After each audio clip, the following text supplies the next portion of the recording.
Hey, peace. Welcome back.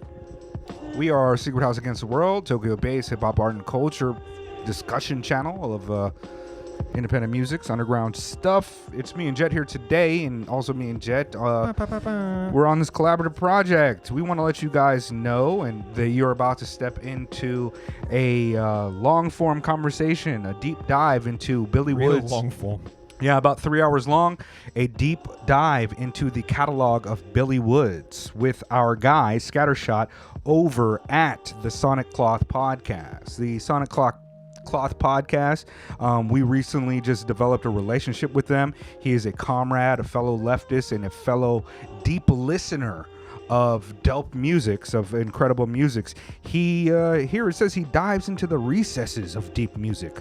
Thrust yourself down the rabbit hole. Basically, he'll think of a group or a musical genre and take a really deep dive into it. He has episodes on the roots of ambient country music. He did a deep dive on the Anticon Collective of the early 2000s. And he's got some work with Mike Patton, and just a really intelligent thinker when it comes to analyzing and discussing music. He's also got one with Chat Pile, who I know you're a fan of. And really he shares our interests in taking music as seriously as it takes itself, and perhaps even more serious than it takes itself, but also likes to apply at times when useful the leftist lens of critique that Jed and I so often employ as well. And this was a really great conversation. We thought it would be about 3 hours, and it was actually it would have been more, but we kind of just ran out of time. And so we started at 2017, and we worked our way up all the way to Church. We were also supposed to include Maps, but maybe we'll get together in the future and do another video kind of addendum discussion about that album.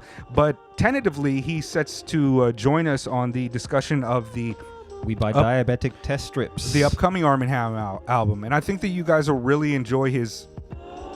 If you're already a listener of our show, I think you will really enjoy his kind of takes and his look at this or listen to this artist Billy Woods. We fucking talked, man. It was basically like us doing 10 album reviews, our same approach, but just we could have gone on way longer. Yeah. I even feel personally like when we get towards the tail end, we start becoming a bit more conscious of the time, because we probably talk about for example, like we probably talk about Brass for like a good 20 minutes, right? 20, 30 minutes. There's a few albums on there that we really go into. We the last few albums were like, let's just 10 minutes, but really we could have done longer. I think perhaps in the future we'll collaborate again, and we'll have to allow ourselves a little bit more time. But sure. As Woods listeners will know, it is a tremendous undertaking to discuss even one of his albums with seriousness. And man, I feel like it was a successful conversation. I really enjoyed how it came out, despite some of the mistakes that we perhaps made with the information. A few corrections here and there in advance. I don't know if we're going to edit around some of these, so you want to quickly go through? Well, for me, my biggest transgression is one that is just me because I'm an idiot. As I was discussing More Mother, who I'm well aware uses the pronouns they, them, a couple times I said she, her, and I corrected myself on the podcast, and as I was rifling off my thoughts, I made the mistake multiple times again. Obviously, I don't intend any type of disrespect, and I hope that it doesn't take away from anybody's kind of enjoyment of me trying to give them like a lot of love and adoration, because I do feel that they are one of the most interesting, important artists out right now, and I'm just a dumb cisgender guy that's not very acclimated to keeping those pronouns at the forefront of my head when I'm discussing things. I also got it wrong initially. I'm using the much simpler excuse of I didn't know. My bad. I think I stopped getting it wrong after somebody. I don't corrects me. remember. I'm only halfway. I will have to editing, go but, back and look at the Jazz Codes review because I do not remember if I had known more mother's choice of pronouns. I don't want to get too bogged down in that anyway, but that is a mistake that we have made on the show. Apologies. I also misread a press release at one point when discussing that album, Brass, or Brass if you're American. One of the cassette designs, one of the cassette versions of the album had its like visual direction by friend of the show Gang PTP, aka King Vision Ultra, and the press release reads like design by Gang PTP, aka King Vision Ultra and Ashes 57, and I mistakenly thought that Ashes 57 was an alias of Gang's, because Gang has a few aliases in different projects that he works under. That is not the case. Ashes 57 is a different person. I don't know how that's going to be edited around on the podcast version if you listen to that over on Sonic Cloth. But yeah, please give Ashes 57 their flowers. They are a completely different person. Word. Another thing that I'd like to point out is that Caltrops Press also edits in music that we are discussing. So if we discuss a verse or a song or a beat, most likely you will have a little Sonic Cloth. Excuse me, what did I say? Caltrops Press. Oh yeah, Shouts out to Caltrops Press. Excuse me, the Sonic Cloth edits in those snippets. So I would actually prefer if you guys would go listen to it on his platform. This is his project and he was kind enough to bring us in, but because we do have the visual component that he, his is an audio podcast, he was kind enough to say, hey, if you guys want to put it on your channel, go ahead. All of our followers, please go toss him a follow if you've got a podcast listening service, and put that on the auto download. Give him the 5 stars on Apple. Show some love on the Apple Store to help grow his project, because I do really feel a sense of camaraderie in both senses of the term, like with him, because the work he's doing, and also even if he wasn't a leftist, the seriousness that he discusses this music and the artist that he's discussing is just important. It's seemingly important to me. Like, it feels like it's something that needs to be done, and I'm glad that we got somebody like him doing it. If you want to see me and Jet's face, watch from here on out. We get animated, the vibes, but yeah. I have to admit, like these little stools we're sat on right now, like they're not the most comfortable. These joints not the most comfortable thing to sit on for 3 hours. I definitely remember thinking, man, standing up is fucking dope. Yeah. I got 10 of these chairs for like $50, so that's the vibe. And the little cloth on the top is not really a cushion, it's just like a veneer of softness. But yeah, please go check out the Sonic Cloth. We've got all the links in the bio. Links to our guy Caltrops Press, links to the No Name Book Club, as well as our Patreon. Thank you all for supporting us. I know several of you guys, several of you people, several of you equals have come because of these Billy Woods projects, and I really think that this is kind of the first time I'm really happy with having a conversation about Billy Woods on this on our channel. Check it out. Check it out immediately. Welcome to the Sonic Cloth, a podcast about musical rabbit holes. We got a deep one today, comrades. We're going to be going down one of the most satisfying rabbit holes of music that I am likely to experience in my lifetime. We're going to be discussing rapper, artist, performer, founder of the Backwoods label, Mr. Billy Woods. And if you're here because you're already a fan, then you already know. But if you're part of the uninitiated tribe, then, what better place to start than a long-form podcast with total strangers? Of course, there's no way that I could do this solo, so I am really fortunate to be joined by Mega and Jet. They are 2/3 of, one of the hardest-working music YouTube channels in the game. Seriously, you guys put out a video like every day, it seems, lately, so... I don't know. I just don't have that kind of hustle, but the channel I'm talking about is Secret House Against. You can find it on YouTube, and I've got a link in the show notes too. What's up, fellas? Thank you for coming through. Hey, how you doing? Peace, man. Peace. Thank you for having us. Super excited to discuss Woods today. Yeah, likewise. This has been in the works for a little while, trying to find a date, taking pages of notes that we may or may not use. So it's Yeah. good for the day to be finally here. Right off the bat, I just wanted share a little bit about Secret House Against. Like, how did you two meet? How do you all know each other? And then how the channel start? Um, yeah, sure. I'll let me introduce myself first. My name is Robinson Mega. I got a million middle names. I am a lifelong hip hop human being and have been actively participating in hip hop culture since about the mid 90s when I started breakdancing, b-boying, if you will. And yeah, I stumbled through all the elements, the four elements of hip hop until I settled into being a lazy talking head here in Tokyo. For several years, I ran the Tokyo Mega Late Show podcast, which highlights hip hop art and culture here in Japan with local artists as well as touring visiting artists. And I'm the creator and co host of Secret House Against. I guess formerly Secret House Against the World, with my partner Jet here and DJ L Spade, who is back in the States for a while now. Um, so we are a underground independent album discussion channel, and we mostly focus on the kind of less popular, less known, but deeply embedded in the culture type of individuals like Woods. Woods is actually fairly popular compared to some of our other artists.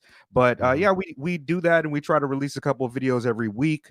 Um, Me and Jet, or I'll speak for myself, I am also a godless Marxist, Pan-African socialist. And so I use, that as a kind of primary analytical instrument when discussing, politics, art, and culture. So that's something that oftentimes, at least Jed and I will try to inject into our conversations and analysis of independent hip hop. I do believe that hip hop culture comes from that radical lineage. And yeah, what about you, Jet? You want to Yeah, introduce yourself? so my name is Jet Axel. I am a kind of all-purpose triple threat type entertainer out here in Tokyo. I do modeling, acting. Most importantly to me, I make music. I'm a producer. I'm a singer. Very, very occasional MC, although that's not really my wheelhouse. Um, I don't know what to say about myself. Like I started doing this show with Mega after appearing on the Tokyo Mega Late Show some Maybe 2-3 years ago now. at least three. And I think my knowledge of hip hop culture and also coming from like a very, very different context. I'm from the UK, and my principal like musical interests prior to doing this were more in like the avant-garde spaces and especially Japanese music. I came to Japan because I like to think I have a pretty broad knowledge base on Japanese music. So yeah, Mega invited me along to do this show. I am also a leftist, a Marxist, and I think that was something that we were both kind of very eager to examine hip hop through that lens. So yeah, that's kind of how I ended up doing this.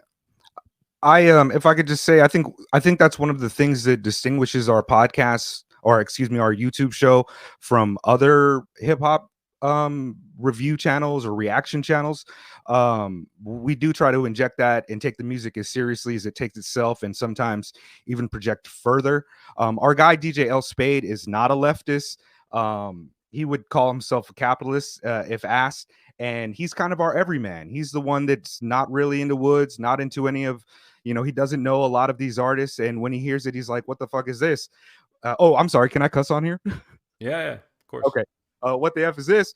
And we like to have that contrast there because I do think that it's important to, he's a part of the audience that we'd like to reach as well, and hopefully I think over the years we've kind of pushed him to appreciate some of this more avant-garde, abstract, experimental work. I'm glad that we can cuss on here, can I just say, because people listening to this on the podcast can't tell, but people watching the video version on our channel can see that I'm currently wearing a t-shirt that just says shit in lowercase helvetica, nothing else on it. I love it. Well, thanks again for doing this, fellas. And shout out DJ L Spade, third member of Secret House Against. I knew this episode was going to be full of highly biased, like straight up Billy Woods and Armand Hammer praise. And I know these got mixed feelings on the Backwoods catalog, maybe to put it lightly, even. And we don't hold that against them, of course. But this is praise hour. This is church. This is the Woods congregation, despite us being godless. Hey. So I want to encourage everyone to jump to YouTube and search for Secret House Against. Again, I've included that link below in the show notes. Give the fellas a subscribe. Join the Patreon community. Check out their archive videos. You said that some of the Billy Woods and Armand Hammer videos might still be up on the channel, right? Yeah. I think Haram, which is our first review, is up, the Armand Hammer album, and also Maps. We do still have the Aethiopes and Church albums on, but I kind of leave that to our Patreons or to people who, if you want to hear it, reach out and I will send it to you. Our Patreon is not tiered in a way that excludes people from access to it, but they get first priority. Cool. So, I appreciate you guys coming on. This is Woods, so heavy lifting I think is required here. We're going to be discussing Woods on the whole, but the real meat of this episode is going to consist of exploring each album one by one, whether it be a Billy Woods album or an Armand Hammer project. And the run that we kind of decided to focus on is from 2017 through the current day. So we're talking 6 years here, at least at the time of this recording. So for those who don't follow this man's every album, we're starting off with 2017's Known Unknowns, up through the album Maps, which came out 2-3 months ago at this point. Mm-hmm. Who knows how long the runtime is going to be on this thing, but we're nerds, we're fearless. This is what we do. I have seen this stretch of albums praised like all over the place, from music publications like Pitchfork and Complex to nerd rap blogs to YouTube channels specializing in hip hop to just random praise on Twitter. It seems to me like there's an energy in the air that what we are witnessing with this run of albums is something special, maybe even something great that is being cemented kind of within the halls of rap music, even maybe on just in music on a whole. I don't know. I thought this might be an interesting place to start. Like, what do you guys think of that? Are we witnessing a legendary body of work that is being created in real time? Is this just kind of like more of a let's wait and see how it goes type situation? Like, what are your feelings on that? I've never been a fan of the like very sort of paternalistic approach of like great man history in hip hop. Obviously, there are countless great men in hip hop, but I try not to get too bogged down in this kind of stuff because, like, if we're going by these measures, that makes Jay-Z the greatest rapper of all time. And that's not something that I personally have ever really vibed with. That said, obviously, this is like an absolutely incredible run. And I think what Backwoods is doing, we've even seen over the last, few years, Backwoods kind of grow from this completely sort of unknown entity into something that, will never quite be mainstream, but certainly has this, very large following and something that's kind of very mass appreciated.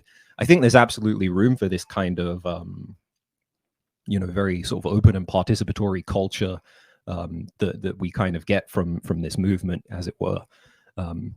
But yeah, all in all, I try not to get too bogged down in like, is this a classic? Is this legendary? Because ultimately it is a matter of opinion. Right. Yeah, I have never cared so much for the conversations of who is the GOAT or moving towards some type of objective criteria determining who is great and who is not. But in my estimation, I do feel that Woods is a very significant artist. And I think that he will be taken seriously as one historically as his work survives. I view him in kind of the Black radical tradition of art. And I think that a lot of the themes that he parses out, anti-colonialism, Pan-Africanism, anti-capitalism are tremendous. And I think that he will ripple through time for as long as it allows. His kind of significance as an artist, in terms of his reach and how many people are latching on, to me is not as substantial as the quality of the work itself. And for me, the quality of the work is tremendously high. I kind of would place him along with some of the great writers and great people throughout history. I think that we'll look back at him as like a modern day type of beat poet, a Langston Hughes, a radical to that degree. And I do think that his art is radical, and I do believe that these type of artists are cogs in the revolutionary machinery. And yeah, he's all that said, like sometimes he's just saying dope shit, and that's really good as like a hip hop listener. I just like him. um yeah, he deserves flowers though. And I think he deserves a uh a deeper in like look into actually what he's saying and what he's doing and where it comes from. Yeah, Meg, I think you touched on this really effectively in the No Name reaction video you guys put out last week, a couple weeks ago. Specifically, when Uh-huh. you were examining the Woods verse on gospel, you talked about how like the imagery and the words, and this is not singular to that particular feature. But you were talking about how the imagery and the words in that verse like kind of reflect like an essentialized Black experience. You mentioned Amiri Baraka, Langston Hughes, kind of like the soul of Wood's music too. So I can see how if that's your people, if those are some of like your uh, uh, literary and folk heroes, like Woods is immediately going to hit, obviously. Yeah, that verse is really something else. Like even as just like a historical artifact of being there to experience that event that he was at with his father. It's deep and it's profound. And really it doesn't even come across as like a rap verse. It comes across as almost a diary entry, a poem. And it's one of the things that stands out to me in Wood's work. For It's sure. And he also can. Oh, sorry. go ahead. Not to like blow our own horn too hard, but No Name, who's been a supporter of our channel for some time now, told us that in fact our channel had introduced her to. She said some of the features on the Yeah. album. She didn't say who specifically, but given that the features on that album, we've got Aoni, who we've never covered, Jametta Rose, who we have spoken about before, Mhm. Billy Woods, who we've covered at length, and then Common and Jay Electronica, Right. who everybody knows. Yeah. I can't help but wonder if we've had like a very Yeah. very small part in the sort of creation of that Yeah. verse. I definitely I would like to pat us on the back and say that we did introduce her to our channel is where she found out about Woods. Just to I clarify, haven't yeah, why I not? haven't asked her, but she is a big supporter. She's on our Patreon. She was one of the first, and we're tremendously honored to have an artist of her caliber and her views support her channel, despite all the And controversy. Perhaps because of true, it. Yeah. yeah, yep, true leftist, absolutely. Loved what she had to say on the last one. um, so let's go back to the first time that you heard Woods' music, if you can put yourself there. Like, was it a particular Woods project? Did you hear him on a feature, and kind of like how did you get along with it? Can you go back to that moment of when he first came into your purview? Yeah. I don't know the exact time, but it must have been around 2005. My roommate back then, we're still handing each other a bunch of weird stuff, getting stuff from online forums, and spreading the word of underground hip hop. And I came across I want to say it was Chalice, his album Chalice, and I thought it was all right.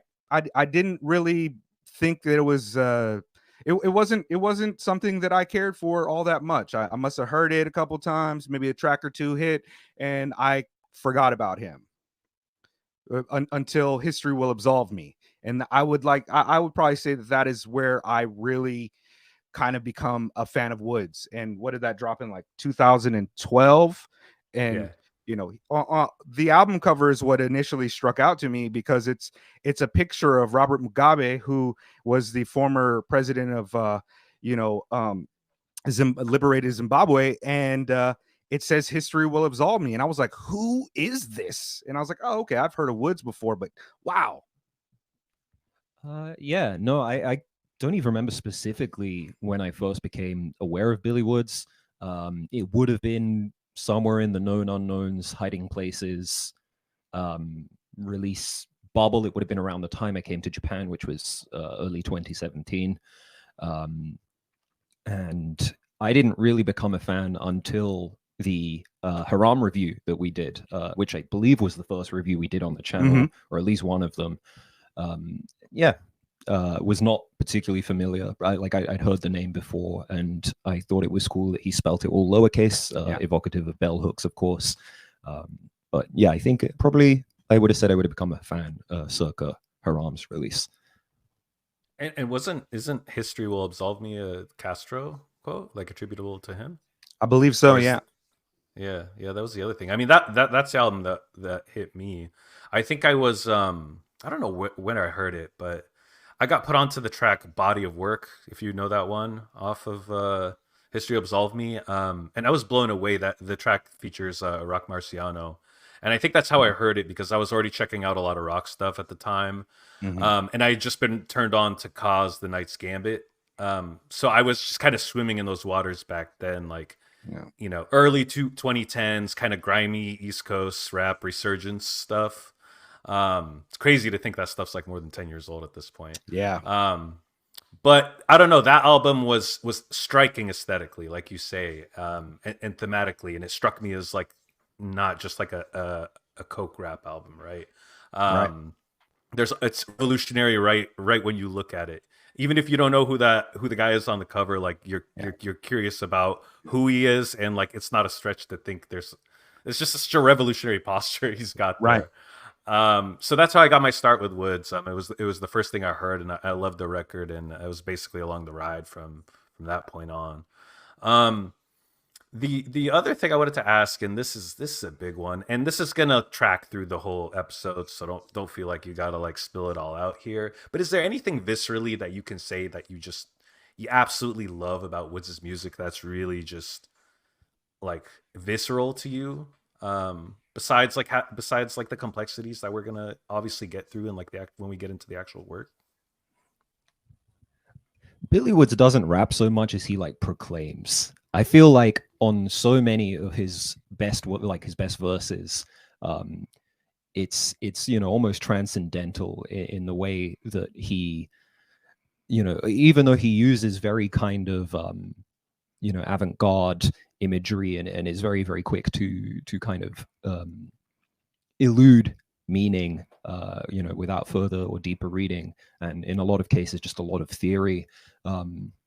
But I mean, his voice and his delivery is just so like, evocative, and just every verse sounds like a proclamation at the top of the hill kind of thing. And I think that was my immediate kind of sticking point for Woods. I agree. I think he is one of the most unique voices in all of art, and I see him as a tremendously important voice in the noise of popular culture. I think he just says some of the dopest shit, but also offers a deep and profound analysis of social conditions, both historical and existential. To me, he's first and foremost just a radical artist, and I mean that in the sense of like radical liberatory politics, insurgency, and counterculture. To me, he's graffiti. I'm not talking about like street art murals. I'm talking about actual graffiti and going out and bombing. And bombing is the least neoliberalized and commodified of the four elements of hip hop culture. First off, it's illegal. Most people don't like it. Most people can't read it. They don't get it. But there is a rich kind of tradition of history, ethics, and politics associated with it. Graffiti offers like a little color and individualism to like the drab cityscape of hyper advertising. It's subversive, and it reminds us that these places are ours. And graffiti is both lowbrow and highbrow art. So in the tradition of like New York graffiti and rap, he's in that lineage of great artists. Put up dope words, make them your own, freak the style, make people think, add a message, rep your people, beat the shit out of haters and toys, and do it in the illest way possible. To me, he is a very visual artist that is very visceral. He paints pictures and scenes. I've called him the king of vignettes. Like some of the approaches and verses that he makes are just so artistic. Like you can compare it to actual visual scenes and imagine the smash cuts and the changes of perspective and the little details that he'll put in, just seeing a rhododendron on the side of this experience he's having. That gospel verse is a movie, it is just something that's so incredible. To me, he's a visual artist, a vandal, a radical guy, and he even hides his face like a vandal. You know, he's hidden, he's a mystery. But unlike graffiti, which is very ephemeral and often taken down by you know, the buff, people cleaning the graffiti or people hating it. Unlike graffiti, he's going to last a long time. His music is about survival, and he evokes that feeling in me. He evokes like a deep black lens that just embodies what I call the black radical tradition. You know, I feel like I'm talking for a long time, but I could go Oh, on. we'll do plenty of that today. Yeah. Don't worry. No, man, that's great.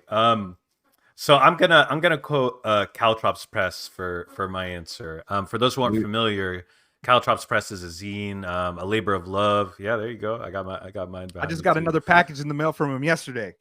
Nice, all the way out to Tokyo. I love it. He's a man. For sure.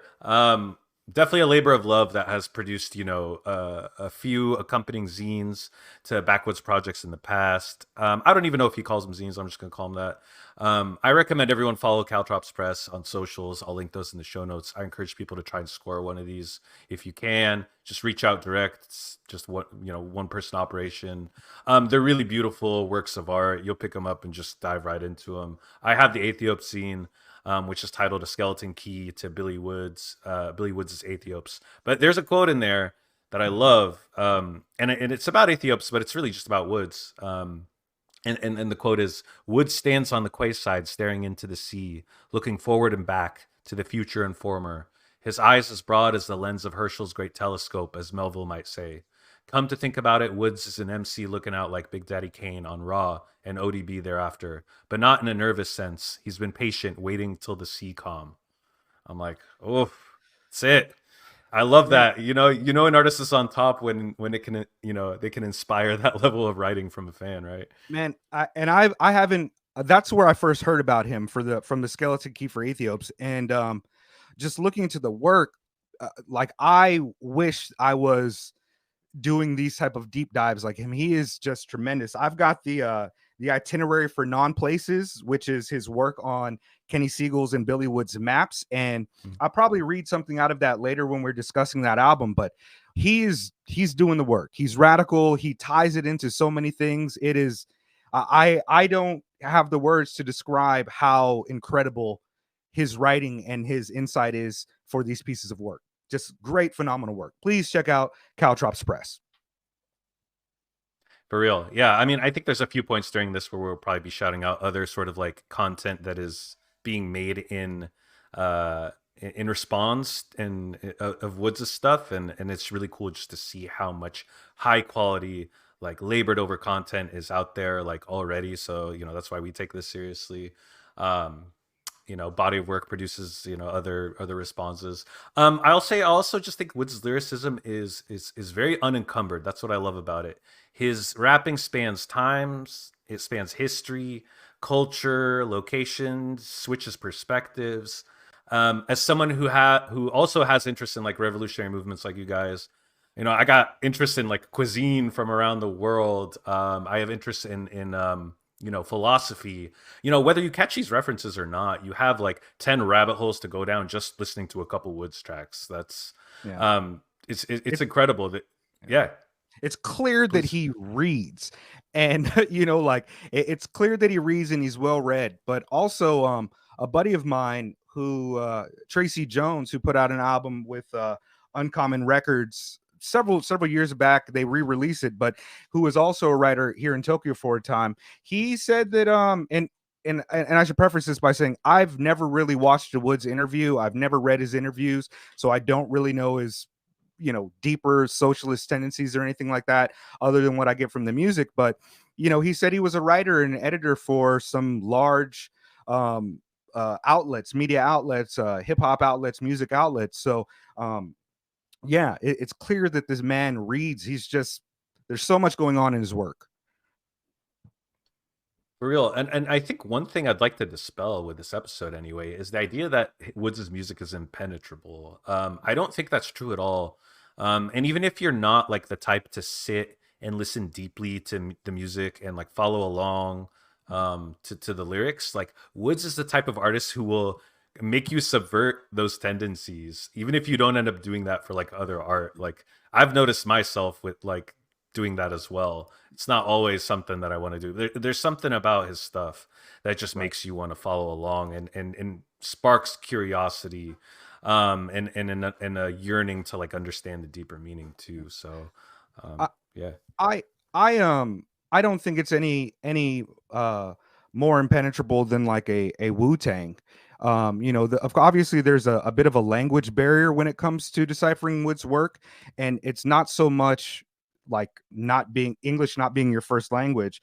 I think first and foremost he's operating off of a lot of slang, New York regional slang, and stylistic approaches to hip hop. There's a lot of um, references to things that some people might not get, like 5% theology and radical politics, but it's also just very straightforward in a lot of ways. It's also just like I told my kid, don't let no white man take your picture. And it's like, word. Like I get it. It's like it to me, I think that people who step into Woods and feel as though they can't get anything out of it are not trying to get much out of it. They just feel as though because they don't get an overarching idea of what's being said, just in a very easy colloquial way, that they just refuse to engage it for anything deeper.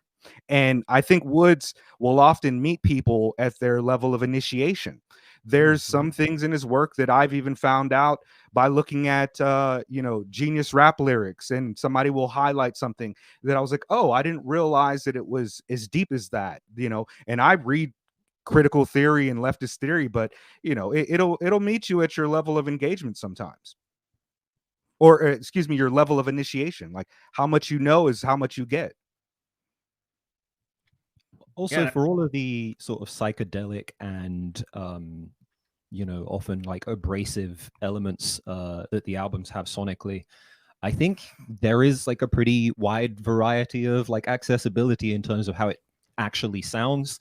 Certainly his earlier work is a bit more straightforward sonically, but I think even the collaborations with Kenny Siegel, if you look at Hiding Places, if you look at Maps, and also I would say Church as well.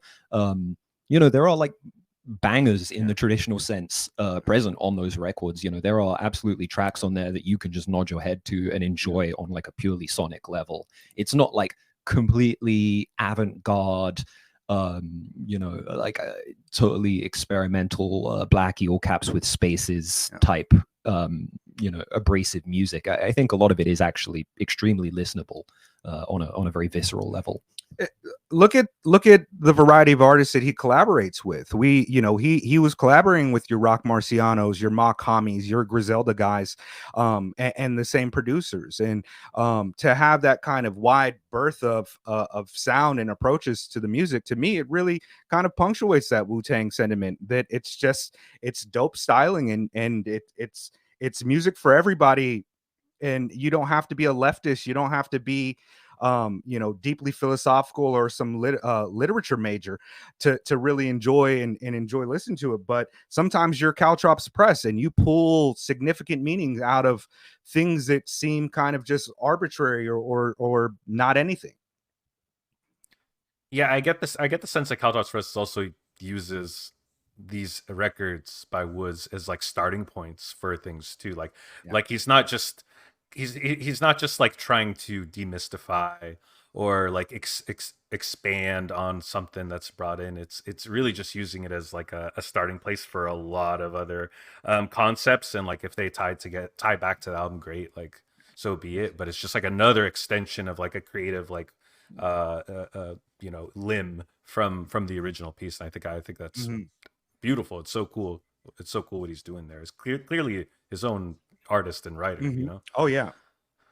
I think lastly for me, the and y'all know what I'm talking about. Like there's those moments on some Wood songs, some Armand Hammer songs, where he's rapping and he's kind of like increasing the intensity of his delivery, that timbre to his voice, and it's kind of like there's these magical moments where you're locked in into what he's rapping about, and it's just like it's pure catharsis. And I am not. Admittedly, I'm not like the biggest rap head out there in the world. I've been listening to rap music for a long time, but like I dabble in so much that I'm just like I'm spread a little thin, so I don't go super deep on any one thing. But I don't know that I like get catharsis from like a lot of rap music, you know. And maybe I'm just not listening to the right shit. That could very well be the case. I would be willing to admit that. But it's in those moments where I feel like very fortunate to be experiencing his music, and like I feel like the shit is special. Right. And we'll probably get into a few of those moments as we go along. But I just wanted to that I love when that happens, when he does that, you know, when those moments are I mean, captured. You're right in pointing that out, and there's several artists who I get that kind of experience from, but in terms of mass culture and how many there are out, you know, Woods is definitely an outlier, or as I like to say, outlier. Yeah. Yeah, you know, he's one of my favorite artists, and I feel the same way with like Rap Ferreira, who's also one of my favorite artists, and you know, if you're going to find rap music that really speaks to that catharsis, I think you're more likely to find it in the underground than in the mainstream. Yeah, yeah, no doubt. So let's jump into this current run of material. We kind of sliced this up arbitrarily, I suppose. We kind of just decided on a starting at a certain point. We don't want to do the whole catalog, of course, but we're starting with 2017's Known Unknowns. I think, you know, maybe a shift in the artistry settles in here from that point on. And over the next 6 years, you know, we get these 10 records, 7 Woods albums, 3 Armand Hammer albums. And I think this is where, you know, we could probably all agree that shit begins taking off for Woods at this point. And while there's never like a meteoric rise that happens here, it's sort of like the strength of the forthcoming projects continues to build, you know, the man's brand pretty much. And you know, in discussing these 3 Arm & Hammer albums specifically, I want to, you know, just say that this project is very much the fruits of 2 artists collaborating together, Woods and Elucid. So by no means are we defining Arm & Hammer projects as like Woods projects. Like it takes 2 to tango, and these 2 tango beautifully together. So I just want to say that off the top.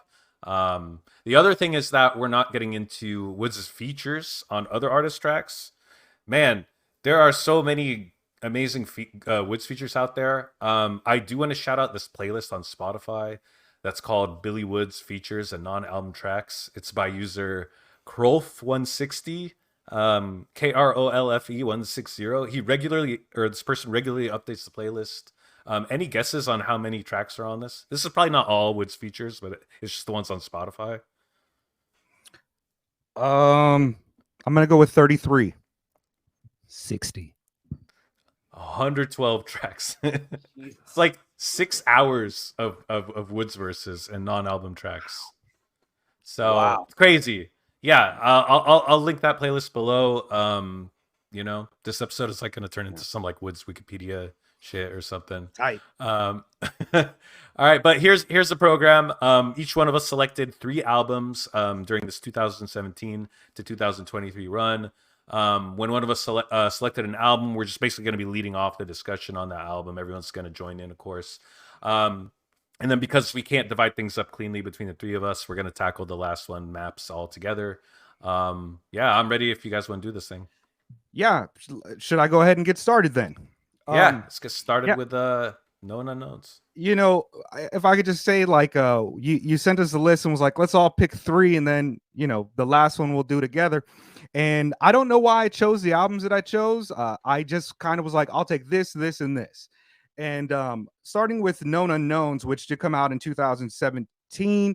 It is a collaborative project with Blockhead as the primary producer, but also features a few songs produced by Aesop Rock, New York rap legend. Actually, you know, I was looking at it, and Armand Hammer, Rome dropped after this. So we kind of got the timeline a little bit different. But I don't think that I actually like that we started with this instead of Rome, and kind of even left Rome off of the discussion, the primary discussion, because I think this album, being a solo Woods album, is significant because this is kind of where I started to really enjoy Woods myself. And I think that the year this album dropped, I felt like underground independent, experimental, whatever you want to call it, hip hop was beginning to have a kind of renaissance and upswing, if you will. We weren't quite at the Griselda age yet. That would be like 2018 where they really started to blow up and be significant. But this year we had Brick Body Kids by Open Mike Eagle. Being You is Great. I Wish I Could Be You More Often by Quelle Chris. Planet Asia and Apollo Brown, Anchovies. Milo, now known as Rap Ferrero, Who Told You to Think. Odyssey, Iceberg. Rhapsody, Layla's Dream, Rock Marciano, Rosebud's Revenge, and just so many more albums. I really started to feel like, wow, we're really entering into a significant time for underground independent hip hop. Now, every year of my life, there's been dope underground independent hip hop, but this year in particular, I feel like Woods just starts it off with Rome and with Known Unknowns in a very strong way. This is where I started getting into Woods. As much as I got into him during History Will Absolve Me, it wasn't like a top 10 album of the year for me. I like several songs on that album. I love maybe two or three, but yeah, this is where it started getting right for me. I feel like I read or heard that in working on this album, Aesop Rock told him, "Yo, you got to rap on beat. Like you're rapping, and your bar counts are fine, but you got to rap on beat." And maybe it's one of the changes in his approach on this album that really kind of endeared me to it. But it was definitely the Blockhead sound. And Blockhead, I've been a fan of him since maybe 2000, maybe 1999 when I first got into Aesop Rock. He's a cinematic boom bap producer who also has this very unique New York sound to me that is not New York in the way that I feel a lot of hip hoppers think about it. That DJ Premier 90s, Gangstar or Pete Rock or even RZA type of Black Moon type of sound. It's a little bit different. It's a little bit more orchestral, cinematic. The sample choices are less from your more primary Black musical art forms like blues and jazz, like a Tribe Called Quest. And I think that with his twist on production, he provides a really interesting palette for Woods to get his shit off. History Will Absolve Me has a lot of guitars on it, but it's just some really dope stuff. And this is where I started to feel that Woods was really getting into his more visual bag. And to be honest with you, some of my favorite tracks are the Aesop Rock produced tracks, but I'm a huge Aesop Rock mark. Like, as you can see, I got the Impossible Kid poster in the back, and I've just been a tremendous fan of him for my entire adult life. But do you guys how would you guys like to do this? Would you like me to jump into my thoughts on a few songs, or should we talk about the album in general, our general thoughts about it together? Or You could get into standouts, bars, whatever you want. Like it doesn't have to be a format. Yeah. Sure, man. I mean, the album starts off with this song called Bush League, which it's amazing. And the first bar of the album is walked in scanning the room for human shields. And that's not necessarily revolutionary or deep philosophical or anything. It's just some really dope perspective from him. Like, he's a dude that has like a bombastic armor to him when he walks around, and he feels just amazing. The lines on the album, and these are just partial. He says, "Old fashioned, the way he kept it really real. Face turn hill. Don't let your happy meal congeal. Laying there killed by the cops. Juvenile record unsealed before the body drops. News coverage reset your body clock." Man, he's just so dope. He ends that verse off by saying Hemingway shotgun through the nose, which we know, Hemingway blew his brains out with a shotgun. And he says, "Ghost voice Raekwon flow, the devil you know." And it really punctuates like where he is in hip hop. He is in East. I'm sorry if you can hear the ringing in the background. That's my door, but they can wait. But yeah, man, it starts off just really, it really brings you into the worlds of Wood and kind of lays out his approach to rap. If it's your first time stepping in, you're like, what the fuck? Like, this guy has all of these references here and just this approach that is very much like Ghost and Ray, but also very different. Do you think that first track on this album, what was it again? Bush League. Bush League. So the title of the album I read, Known Unknowns, is a phrase used by Secretary of Defense Donald Rumsfeld at a 2002 press conference during like the early stages. It must have been the Afghanistan invasion, right? Could have been Iraq actually too.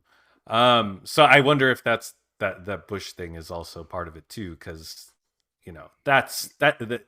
empire and imperialism is like a recurring theme on this album, especially. I mean, it rings true throughout his entire catalog, but he seems focused on that particular era of American imperialism here. Oh yeah. Post 9/11, New York is kind of a reoccurring theme in his music, and the gentrification and also just like the radical neoliberalizing of the entire place and the general sentiment. I assume that Bush League was a kind of clever play on words regarding George W. Bush, and also the idea of Bush League is kind of like the shit tier, like the shit tier Yeah, league, and even the historical context from Rumsfeld.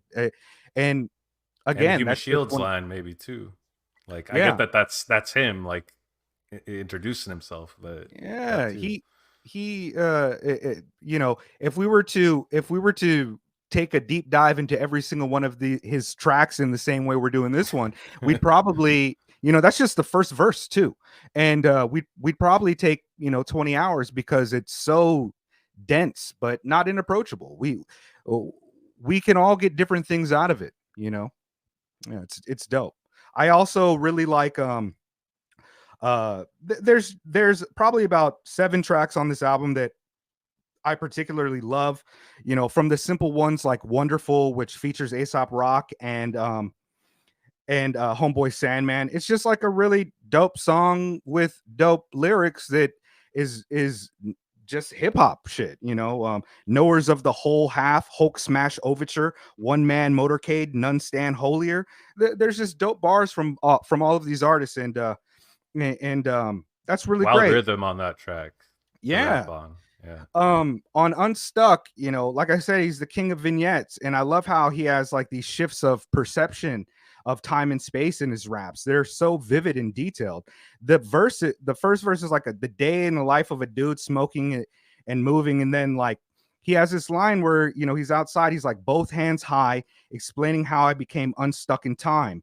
So none of that's mine. So obviously talking about getting caught by the police and they're searching him, and he's like, the weed is not mine. But if you think about like that idea of being unstuck in time, it's also like Kurt Vonnegut's Slaughterhouse-Five, and how the main character Billy Pilgrim was experiencing these time shifts during World War II because of the trauma of those experiences. Now he goes on to say like 8 lives down before he thought about number 9. The clear, quick thought on that is like, cats have 9 lives. But also, if I was to try to think about it in the perspective of supreme mathematics, the nation of the gods and the earths, 8 is build and destroy, and 9 is born. So after the 9th live, like what happens? Like the density of these things are just tremendous, and that's not even saying anything about the musicality of the way that he uses his vocal inflection or voice to get these ideas across over a phenomenally dope produced beat. Yeah, the man's like esoteric knowledge is wild. His literary knowledge is wild, although he's not digging into like the most obscure books. Like a lot of the time it's stuff that even if you haven't read the book, you can probably catch the reference, Yeah. He's not trying to wow you with like deep like Right. deep pockets of like, oh, Yeah. I've read this. Like, do you know You what know, that is? being unstuck in time, like, just poetically in a way, it's easy to like, you don't have to associate that with Slaughterhouse. You can take that in a bunch of different ways. If you're familiar with Afrofuturism, you can approach it in that way. Or even if you're into Alfred Korzybski's general semantics, you can approach it that way. It's again, it can meet you. It's poetry. It's poetry, and it has the capacity to have a plethora of meanings. And I don't necessarily think that you need to explicitly know what Woods is saying to get something significant out of this art, and that's why it works so well for me. I have no idea what the fuck he's talking about half the time, but when I do get something that I think I understand, it deepens my appreciation for him. And man, like, you know, the album's just good. Like him and Elucid on Tupac Jackets is, just like I was talking about time, right? He says, judge books by the spine. Hard. Seems like I'm crashing on couches, but this is interior design. 400 of your Gregorian paradigm. Damn right I'm on colored people time. The earlier bars about being unstuck in time coupled with Gregorian calendar and the idea of Afrofuturism, which is a theme that he later does with more that discusses with More Mother. These type of things kind of coalesce into something that could be very deep and profound. I Tupac, and it's about Tupac Jackets. Like it's just hard. It's amazing. Keloid, which is on Keloid, it has a course that says, you won't get no answers, not for the stuff that keeps you up. You won't get no answers, not for the stuff that keeps you up. Yeah, and it's of a course, chorus. yeah, keloids are scars that bubble up that are largely exclusive to people with high amounts of melanin, black folks. It's kind of like those, for people that don't know, it's like a Killmonger in the Marvel movies, where they scar this, it bubbles up and it makes that type of feature. And there's a line by Bunk Moreland that he says about Bunk Moreland from The Wire, and just dealing about the stress and the problems of the job. He goes on to say, like, Burning a hole burning a hole in his right? gut. Yeah. And that with the idea of keloids, and he has, I don't know if I want to keep on. I have so many bars to read and stuff. I don't know how we want to approach this, but to cut it out, it's like, Doom, there's a Doom sample on that says, just born alone, die alone, no matter who your man is. And I coupled with the idea of scars and trauma and what he says on all the verses. I feel like it's a hole that you can't fill. Who knows though? Maybe you'll get your soul still. Maybe you got a soul still. And it's really somber and kind of sobering, but it's also aggressive and biting and fighting back. And Woods for let me slow down. It's amazing. It's amazing. There's also like it's a really simple line, like couple bars on that song. He says, just when you think it won't, it will. Just when you think you can't, you'll deal. It's so, it's just, he also just has like universally just simple, effective, like placed in the right section of the bar. You know what I mean? Just like kind of return you back to just like full heart feeling kind of shit too. I love that he does that too. Right after that, he says gas leak, plug screwed up the vacuum seal. Secret wars left our dead in the fields. And like a gas leak, like you don't always know it's happening, but this is the kind of trauma that can continue. The keloid, the scars remain in a way that you don't necessarily heal it, feel it. And plug screwed up the vacuum seal. Who knows, man? Like, we're in a vacuum.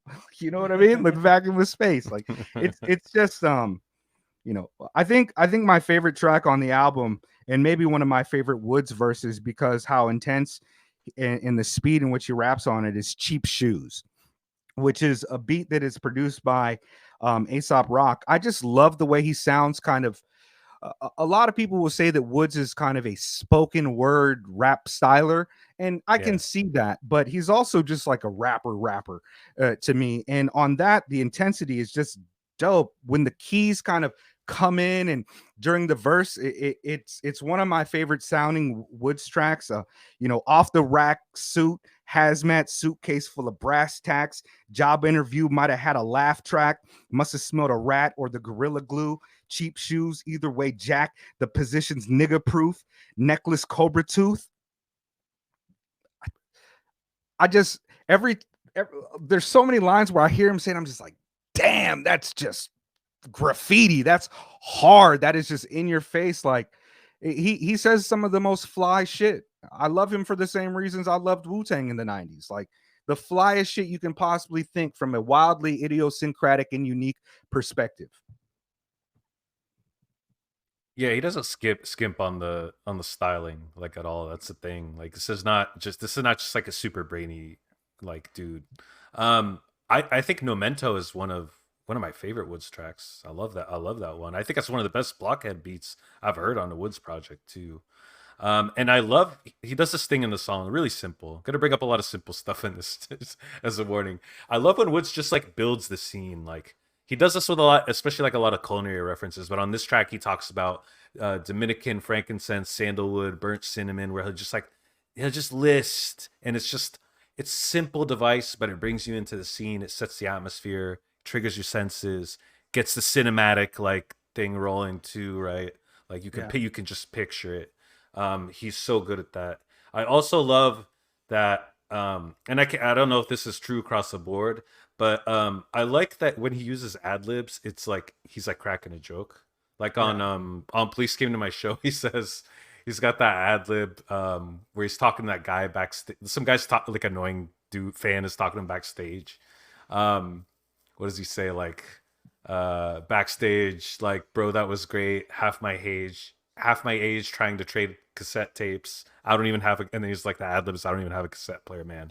I love that he does that too. Yeah. This is something we're going to see in basically the entire discography.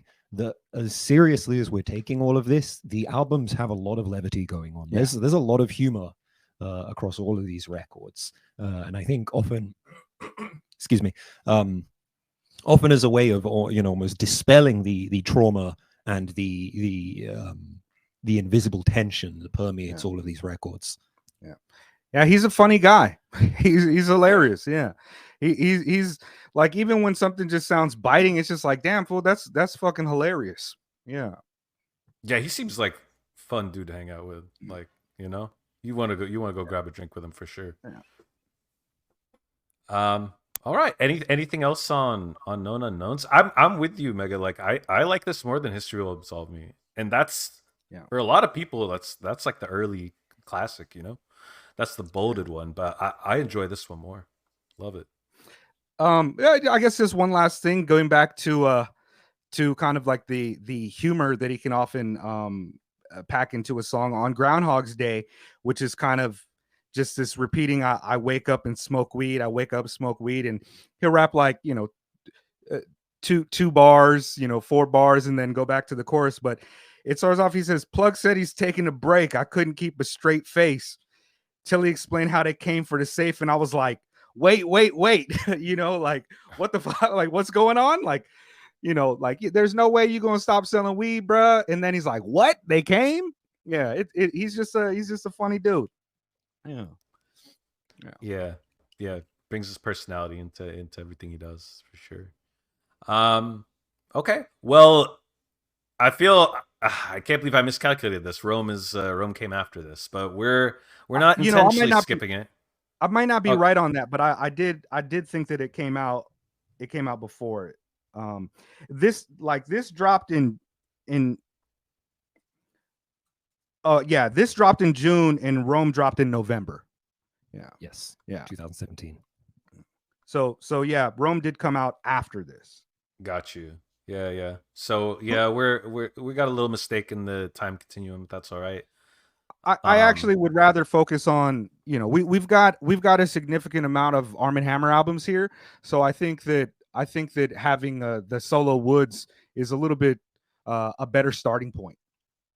Yeah, for sure. And so this one was mine. This is Armand Hammer's Paraffin. This came out 2018. Let's talk a little bit about Armand Hammer. This is obviously like a Wood-centric episode, but Armand Hammer is a duo, not only in the sense that you have 2 MCs, but 2 artists who are contributing to the overall vision. There's a lot of crossover within the Backwoods family on Armand Hammer material, but it's very much its own thing.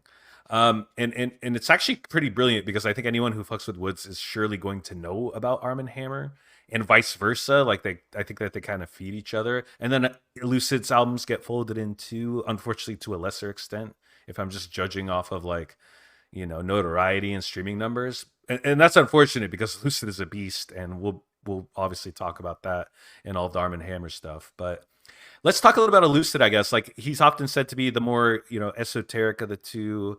His flow is very dreamlike. Not all the time, but I think that's just something he employs. Kind of liquid. I think he takes a lot of chances vocally in terms of like his flows.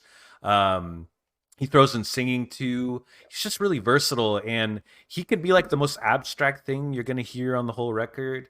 But he also has an equal chance of being like the most melodic, catchy thing you're gonna hear too.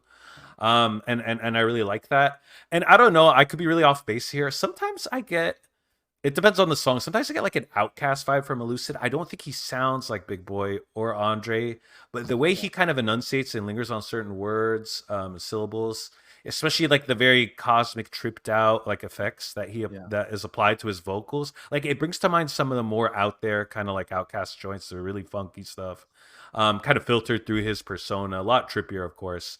And I wonder if he's just like a fan of some kind of like abstract Southern like rap shit that's kind of in psychedelic territory. And then the last thing I'll say about Elucid is an interesting quote from him. He says that writing is a way for him to process confusion. So I don't know. I thought that was like that sets the stage a little bit too. But Word. I think I think I've often said that there's like three types of rappers, right? There's your drummers and your horn players, and the best rappers do both, right? And so I kind of see Elucid as like a horn style MC, where his vocal inflections, rising intonation, the way he'll draw words out, that sing song style. I think it's more of a horn style. I kind of I think that I could go on. Elucid is not as prolific in his output as Billy Woods, but I do think that there's a denseness that complements each other very well. If I had to say that Billy Woods was, the kind of reclusive, wise hermit monk on the mountain, I would say that if I had to say that about Woods, I would say that Elucid he's the shaman.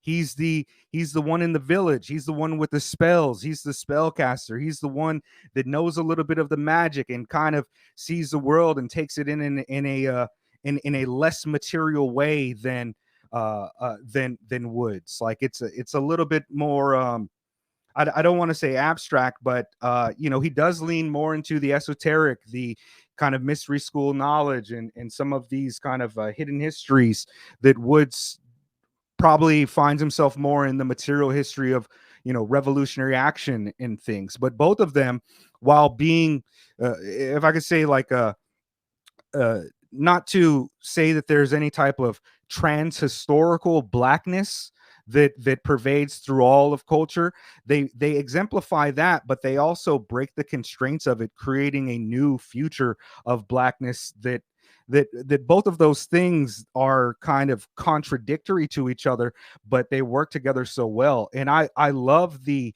kind of balance. Once you start to the first listen can sound to a lot of people like they're doing almost the same exact things, deep voices, kind of non-linear bars, but to me they do very different things and they complement each other very well. They're two different sides of a similar coin, but wholly different beasts. And I from song to song, sometimes I'm like, yo, that's Elucid who took that one. If we're thinking of it in like which verse is doper, who came off, like or made the album to me, like I think Elucid is phenomenal. definitely, I think sometimes Elucid is like the more like caustic leftist too. Oh yeah. Like on Bob Barker, he says if you can't say fuck the police out loud and in public, we can't strategically build with you. It's just it's just like that's just a straight up shots fired at fucking like your New York Times liberals, right? Like white allies and shit. So I love that he'll just drop shit like that in. Like sometimes he just is there to slogan, right? Yeah. Like he's tremendously good at that. He's just he's got a lot of like where I think Woods has a lot of like bars, like wow, those four bars together are amazing. Like Elucid will say one sentence and I'll be like, damn, like that fool is tripping, like that is amazing. For sure. So this album, Paraffin, production features Messiah Music, Elucid too also produces. Obliv, August Fanon, Willie Green, and Kenny Siegel. So a lot of the Backwoods family pops up here production wise. We'll hear from all of these guys pretty much like in forthcoming projects too. The only feature is Sketch 185. It's got the only one in here on the track If He Holla, which is probably my favorite on here. That beat is fucking wild. I swear there's like a death metal or like an industrial sample in that beat at the end of the loop or something. This one was produced by August Fanon. It's a very abrasive beat. Sounds like Death Grips or something. It's my favorite on the album as well. August Fanon, shout out to him. Also radical and just dope. But yeah, Sketch is also another extremely transgressive artist, radical artist who says some of the illest shit.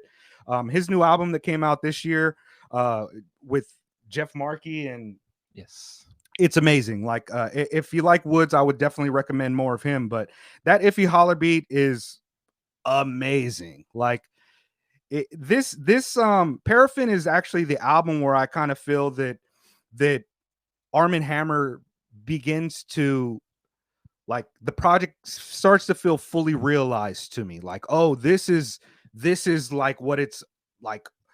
From this point on, it just continues refining the process until it gets it like is better. the genuine materialization of Armand Hammer as a project. Not that Rome doesn't also do that to an extent, Yeah. but I do think there is a genuine like focus on this record.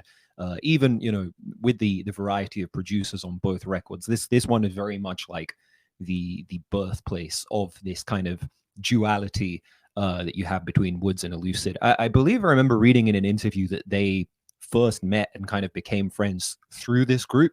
They didn't actually like really know each other. They'd kind of existed in the same spaces for a while, but it was their collaborations that allowed them to actually develop a meaningful friendship. And I think you can really hear it on this record. I think they play off of each other very naturally, and there's more of a cohesive vision of what Armand Hammer is as a group, as opposed to the separate entities of Billy Woods and Elucid. Yeah. Another reason why I didn't mind us skipping Rome, because I think that these two projects kind of highlight, like, okay, this is not a coming out party, but it's like this is where I would start if I had to put together the agenda for us. And man, another thing about Armand Hammer is that both of these guys are deeply anti-colonial, anti-capitalist, and they name themselves after a billionaire industrialist. You know what I mean? That just also sounds like Armand Hammer. It's like baking soda too, like these two things, which baking soda is for cutting your dope and shit, right? And man, like, these two guys together, it's a fusion dance. Every time they come together, you get something completely different from their individual projects, but you also, like, man, they flourish. They are just phenomenal together. And I get the sense this is a fair amount of people's favorite Armand Hammer album up until this point. I feel like so, yeah. I also think Paraffin is, I mean, we're going to talk about Def Chucks and Cannibal Ox, I'm sure, at different points. I feel like this is kind of like Armand Hammer's Cannibal Ox record, just because it's really raw street shit, but it's mixed with these apocalyptic themes, this poetry, and sort of social cultural expose as well. Like, I hear that. This is also the most expensive Armand Hammer album to buy on Discogs for some reason. Oh, word. You can't get it. But yeah, this album is great. Like, it's their grittiest one for sure. Although I'm excited to see what they kind of come up with in less than a month here on this next one. Very soon, yeah. I don't know anything about it other than the single, but if that's anything, it's gonna be gritty as hell. Yo, let's do another one of these for the review for that album. That would be sick. If you want to join in and talk with us about the album, give ourselves like a good week to listen to it and make our notes and then put it out. That'd be dope. That would be dope. Yeah, I would love to. I mean, I'm going to listen to it like 100 times in a week anyway, so I might as well talk about it like at the end. So, I do want to say I really like that Cannibal Ox Cold Vein comparison you made, because I see it. I see what you're talking about. Yeah, that's really apt. The observation. I don't know if that's what they're going for. I know that that's in Woods' DNA. Like who's Code Vein is in all of our veins, obviously. Right. In He's a also way, really good friends with Vordel. Vortal. So Yeah. I read a few things that he was in the studio at times for the recording of That's the right. Code Vein. I don't know in what capacity, just hanging out or what, but yeah, it was. I heard that they were all kicking it together back then for sure. yeah.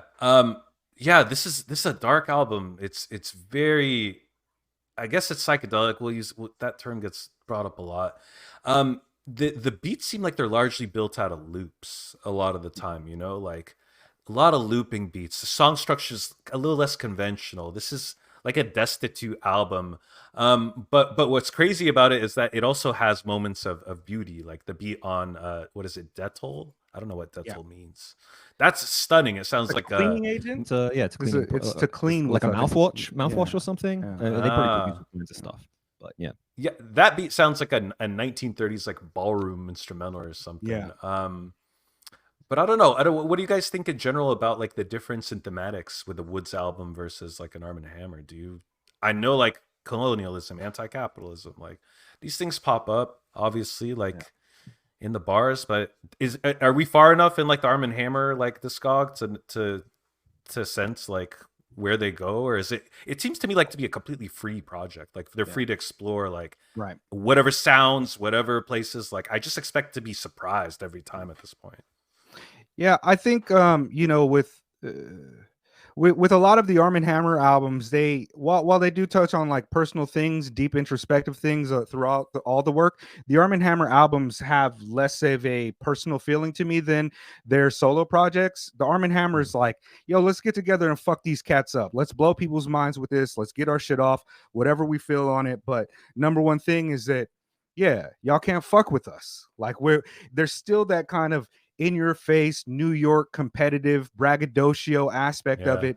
And a lot of the times they're not telling other MCs like y'all are whack. They're telling all of these systems that they're whack. Like, fuck capitalism, fuck your God, fuck, colonialism, fuck all that shit.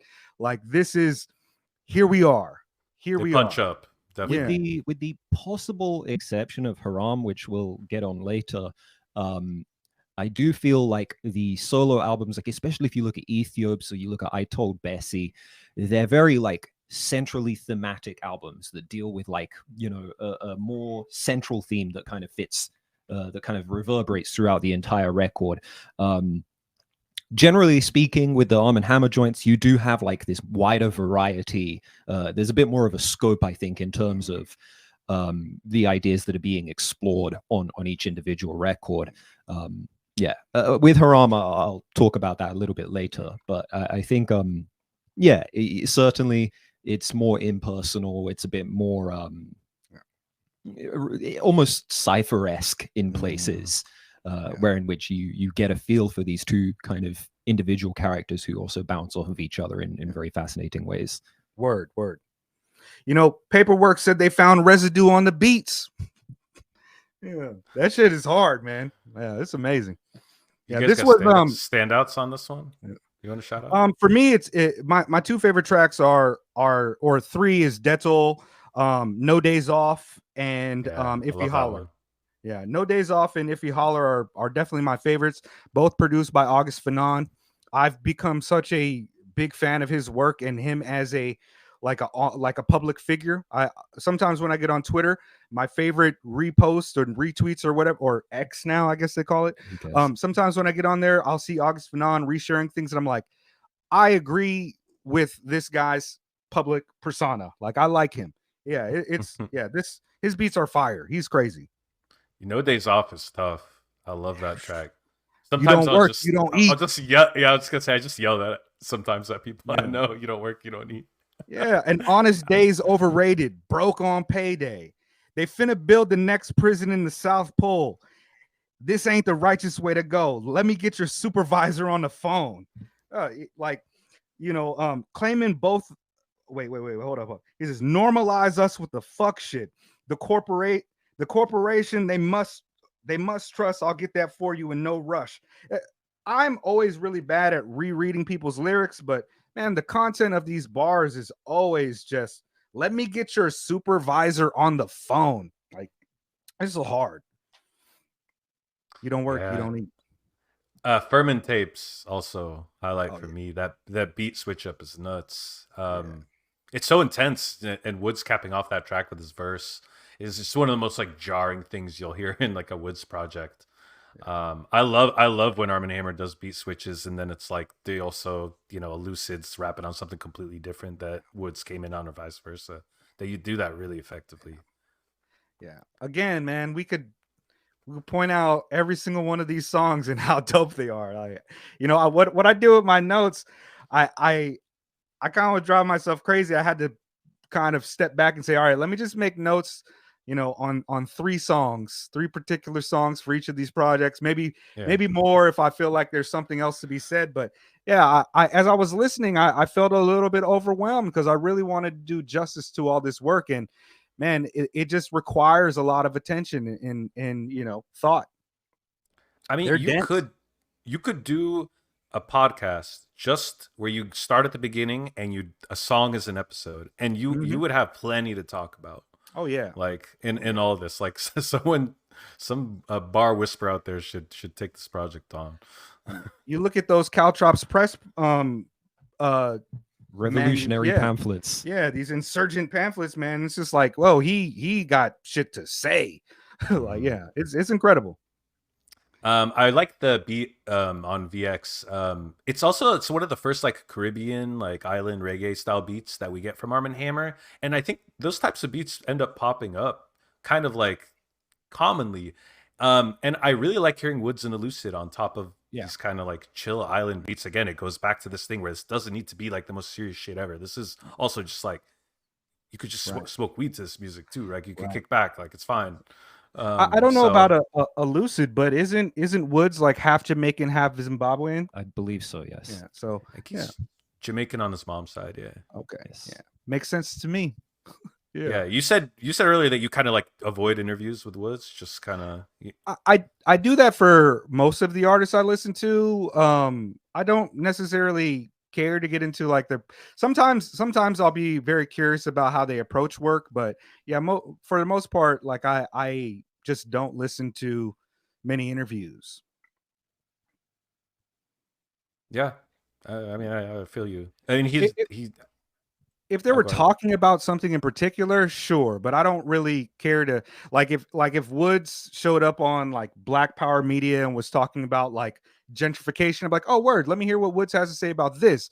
But I Yeah, don't necessarily want to hear somebody be like, how do you approach your work and stuff like that. I understand it's interesting, and sometimes I will read about that stuff, but yeah, it's not. I don't know if it's ever been my thing.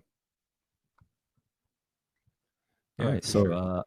let's I guess we'll move on to hiding places. Ah, Uh, Let's do it. right. Yeah, you got it.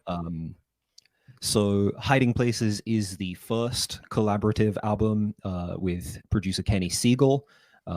He's appeared on previous stuff. It's the first full length that they've done together. And I think this album really like deals with like these sort of dualities of like culture, power, and identity that are very present through all of the work, but especially on this record. I also think this might be alongside Paraffin, like a lot of people's favorite of the discography. And I guess part of that is while it's probably a little reductive to say the album's accessibility, this is an extremely listenable record, even for all its idiosyncrasies. So yeah, I guess we'll start off with Checkpoints, which is my favorite track on the album. He opens with the lyric, "If I haven't heard a word in 10 years, I assume you're dead or a guest of the feds or cultivated a better class of friends." And immediately you see this like contrast, right, between the powerful and the powerless. This idea of like, oh, either you are in a ditch somewhere dead or in jail, or you are now like a legitimate, top class yeah. entity, kind of, at the top of this cultural hierarchy. Yeah, that's dope. And I think this is something that you kind of see through all the record, through the whole album. I should really talk about SpongeBob. I think that's got to be one of the. I haven't looked at like the streaming numbers or anything, but opening track SpongeBob has a lot of streams. I believe. I think it's probably maybe the most kind of famous of the Billy Woods tracks. And I thought it was interesting because the Caltrops Press piece that you cited earlier uses this water as like a metaphor a lot when you're describing Billy Woods, right? Standing on the pier, looking out to the sea, waiting for the waves to calm down. And that's something that is all over this track as well. This kind of water image. Obviously, the track is called SpongeBob, but we also have this. I think he's actually is indirectly quoting a lyric from this record. He says, "An object in motion stays in motion. I wait until the sea calm. Slaves like hammered bronze, ships was yea long." And again, you have this this duality once again between the slave and master, and hammered bronze, right? This idea that there's the beauty of this sort of ornamental bronzeness in kind of direct contrast in relation to black skin, but also just this violence and viscerality that you see on this album. And of course, waiting until the sea calm, which is the line that Caltrops Press cited. Also, like if you could bring back the lyrics real quick, like that class aspect at the end of that verse, he says, "Nigga had the nerve to say you can't take it with you. Fuck what I want with any of this shit, dummy." And that's humorous, but it's also just like, what do I want any of this shit for? And I love that. That's one of my favorite Woods tracks, probably. This is my 2 a.m. album for me. This is where I listen to it, and I'm kind of just, I like to just kind of be engulfed by this album. That chorus, the whole operation was underwater. There's only one God, what we said in Tora Bora. The bombs was honest. The bombs was honest. Came back to God like motherfucker, you promised. And I guess Tora Bora is in Afghanistan, right? Where for Bin Laden, when they were looking for Bin Laden, and it's just like, I don't know, something about that refrain. The bombs was honest. The bombs was honest. Came back to God like motherfucker, you promised. Like, for me, that feeling is just like, there's like a despair. And earlier you're talking about like visceral, man. Like, I think I got a very old Instagram tweet where I was just playing this record, and I have just like video of it in the background.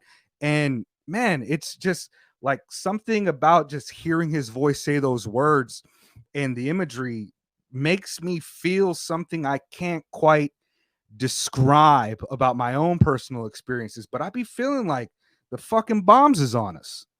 Like, man, this album to me is it's one of Wood's most personal records in my estimation. Like, the song Red Dust is really incredible. And I've heard on the Billy Woods subreddit that he's told people that he will not perform that song, not perform that song live, Red Dust. Like, he just won't do it. And the second verse is just so venomous that it's something that I haven't really heard him approach in that way. There's like he's basically talking about murdering someone, but there's also like all this sexual kind of imagery there, like an intimacy about just getting close to really do something to somebody. And I don't know if I've ever really heard that sentiment driven home as much as on that verse. It's a really deeply personal type of Woods album for me in a lot of ways. Not from, with Crawl Space, that's just him and Elucid going off and a lot of things. But yeah, some of these songs, I actually don't go back to this album so often because of the feeling that it evokes in me at times. Only time I want to hear this is like if I'm going to wallow a little bit at 3 a.m. Yeah, I don't know this one, which is, Kenny Siegel is a West Coast cat, man. He's and I love, and this was kind of the meeting of both of those worlds, a convergence of my love for the East Coast guys and the West Coast guys. I'm a big fan of the West Coast, the Good Lifers, the Project Blowed Cats, and those ethics that they have, and the lessons and the approach to sing song, jazzy rap styles. is really dope. And I love how that's kind of contrasted on this album with the more like Woods approach of that New Yorican poet cafe emphasis on words instead of the sing song style. It really just creates like a this interesting epicenter to me in terms of just thinking about how the art was produced and where it comes from in that lineage. And man, like the vividness and aggressive like braggadocio approach from Woods, and just laying out this downtrodden New York's material conditions. This is like this is graffiti shit. Like this is the crux of it. Emphasis on word and style. Like, how does this make you feel? It strikes you. You're not ready for it. I love it. There's also some like genre bending going on here that leans more towards like grunge and like alternative and post rock. It's kind of on this record. Like Woods' delivery, especially on like Spider Hole and Checkpoints, like he almost sounds like Zach De La Rocha of Rage Against the Machine in places on here. And then with the very kind of heavy guitars that you have on the first like 4 or 5 tracks, plus Crawl Space, there is this kind of very grungy sense. Like it's very stripped back in places. It kind of reminds me of like John Theodore and Zach De La Rocha, like One Day as a Lion. Oh yeah, I remember that. These kind of drums and then like a sort of sparse melodic elements overlaid with an immediacy and a desperation in the vocals that I think makes this album stand out in that way. There's like a subtle musicality to Wood's kind of approach to production on this album too. It's not particularly like a Purple Moonlight Pages where there's a lot of different, instruments, live instrumentation recorded and stuff. It's much more sparse, but yeah, there's a really subtle musicality that he's able to add with his music, and he does that. Yeah, okay. I won't get into any of his other work, but yeah, they work together phenomenally well. Kenny Siegel is a standout producer, just amazing. Jed, it's interesting that you'd mentioned the comparison on Spiderhole, because in my notes I have that this beat by Kenny it's really moody, obviously, and that goes along with it, the general themes of the album. It's just a lot of dread and loneliness in this album, right? And from Bandcamp, like Woods describes this album as like hiding places as a child's game, funny and cruel, as brutal as a fairy tale. But like on Spiderhole, I have a note that beat to me sounds like it's taking LP's production on like the Cold Vein or like Fantastic Damage, but make the atmosphere even more bleak and minimal too.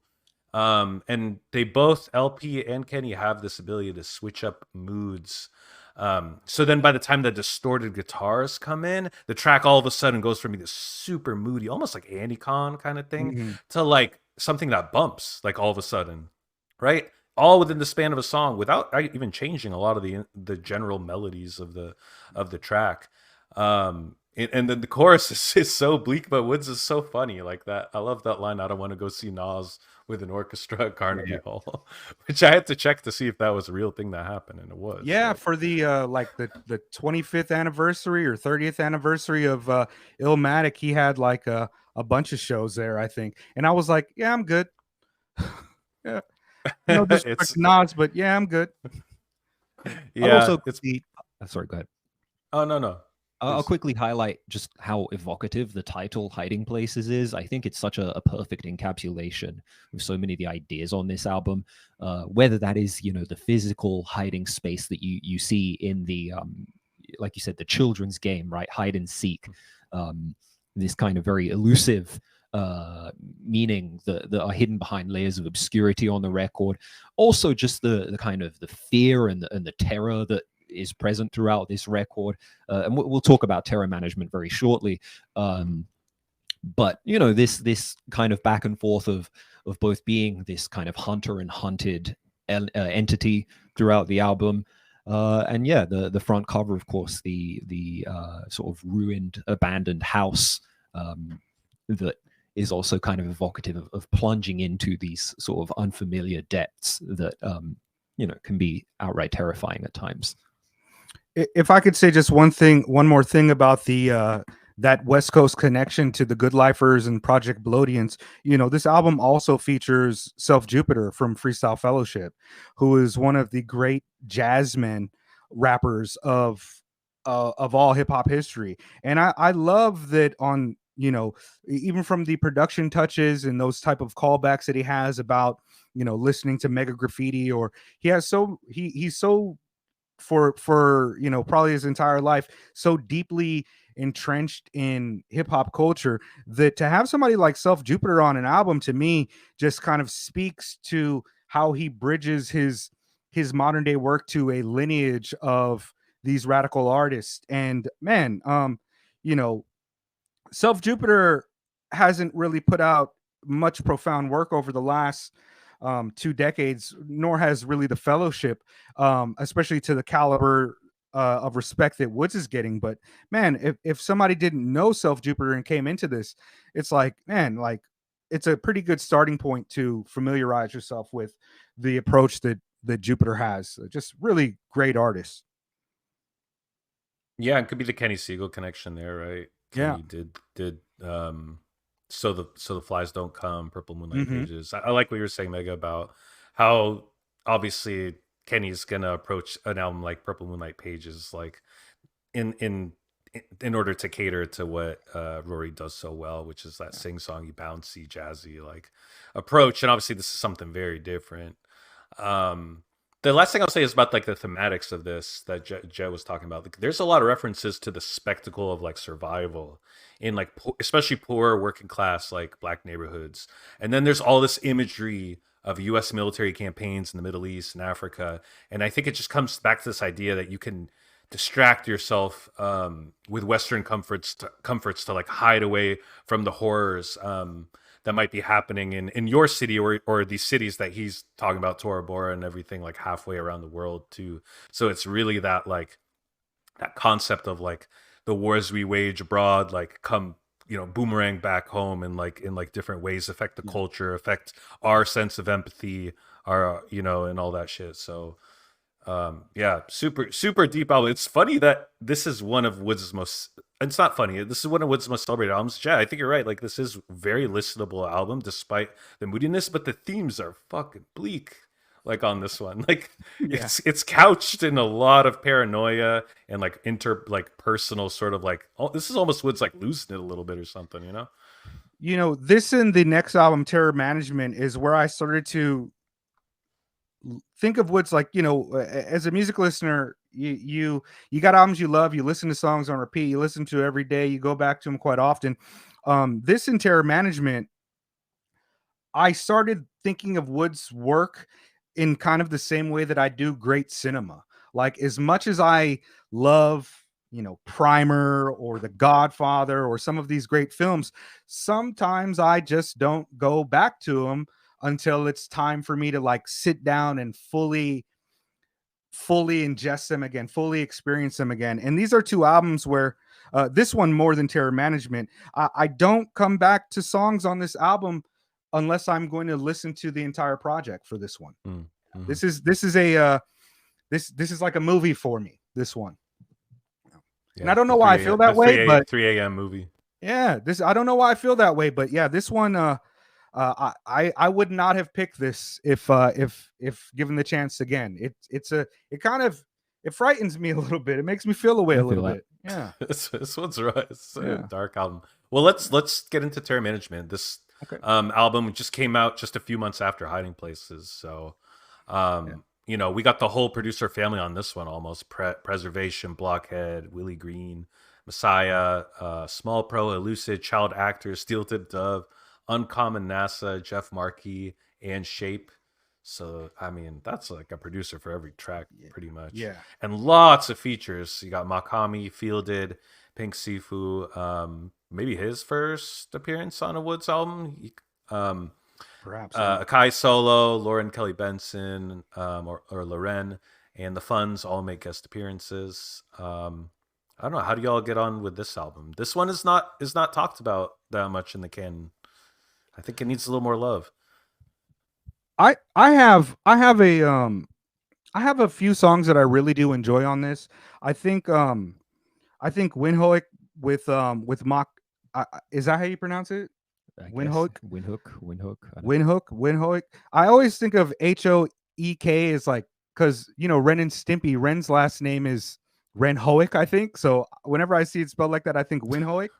But yeah, Wood's last verse on that album or on that track, which is like half a verse, like it's like Mock and then him and then a chorus and then him again, I think. That's one of my favorite Woods verses of all time. I just like the way he sounds over that beat. That beat is very kind of all encompassing to me and kind of creates this feeling of pressure or being surrounded. And the way he goes off with the wordplay and kind of the assonance on that, I kind of always love when Woods is kind of rapping at a faster kind of cadence or flow, and he just sounds dope on that. But the things that he's saying are also just like tremendously deep, that I like. It sounds dope if you're just a listen to the sounds, but Edward Gorey in public housing, the township, Robert Townsend, Kentham Village, outside Townsend Town Square, got a faux Italian fountain. He's crazy all over this type of shit. Break every idol on your fucking mountain. It's very like forward and aggressive, like a lot of his work is. But man, his flow on that with that beat, as soon as that beat comes on, I'm like, oh, this is like almost like horror movie, Silent Hill, something that's not like outright scary, but it's a little bit suffocating, and I love it for that. There's a macabreness to this album that is very kind of omnipresent. There's a lot of skeletons in closets on this record, and I think at times it's very darkly humorous. It really does play with this darkness in a kind of light-hearted and even-handed way. There's a book I wanted to allude to, and I seem to have lost the title, so I'll get on that shortly. But I see a lot of like we live in Japan, which is a country that is extremely prone to natural disasters, specifically earthquakes and tsunamis. And there are many stories of great love and compassion and empathy shown, between human beings in really dark times. And I think this is an album that is very very connected to that idea, because there is a lot of while there is bleakness and there is kind of a terror that is present throughout the record, there are a lot of moments of kind of love and compassion, and a lot of the vignettes that he paints are while also painting very kind of apocalyptic and occasionally horrifying imagery, I think Woods has like a lot of love and reverence for his city, and that is something that is all over this album. I think that on this album is where I really started to notice a reoccurring theme in Wood's work about survival, and how he takes these past experiences, the material conditions that he sees around the world, how they relate to his conditions, where he is now, and how survival is such a like primary thing for him, not only just in his own personal well-being, but in others in his community, and also in the survival of his work and his art. Like he says, Savion Glover, when I'm counting, instead of poets, you motherfuckers begat accountants. He very much is talking about his self and where he stands in a lot of these things. The chorus on Windhoek is, we survived, we were new in our own eyes, all the lies I'm about to tell are true, they just had to rhyme, we made it out alive, we were new in our own eyes, we survived.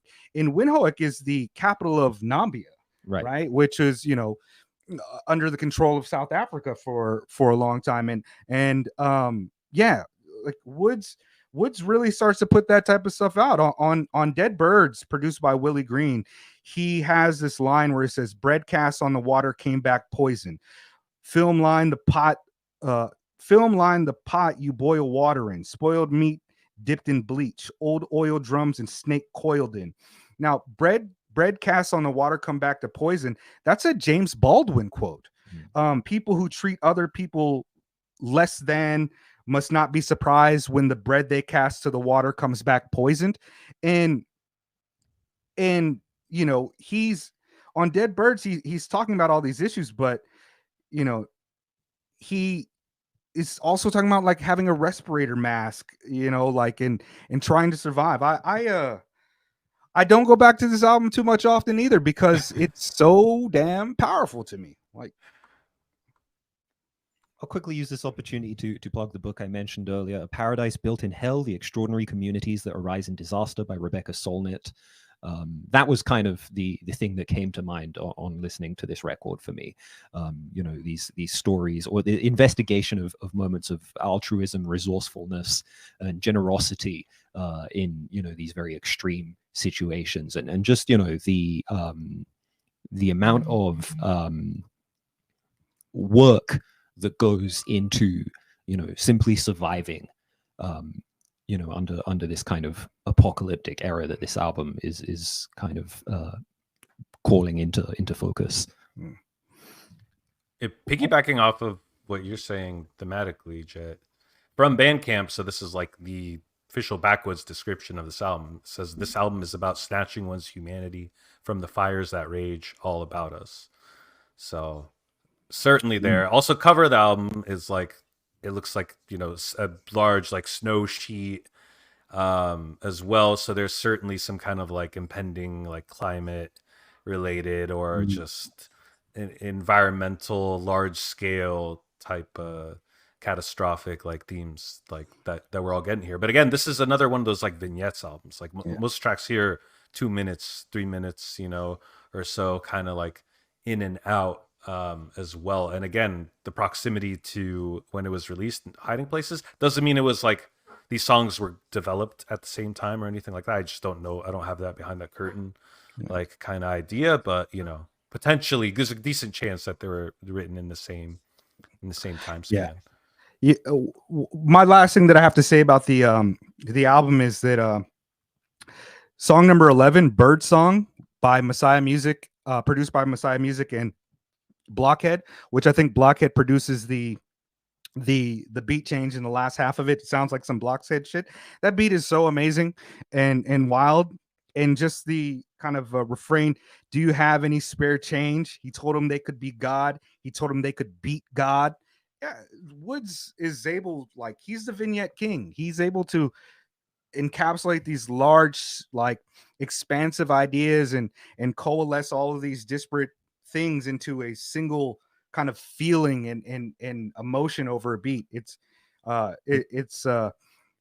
really present on Bird Song.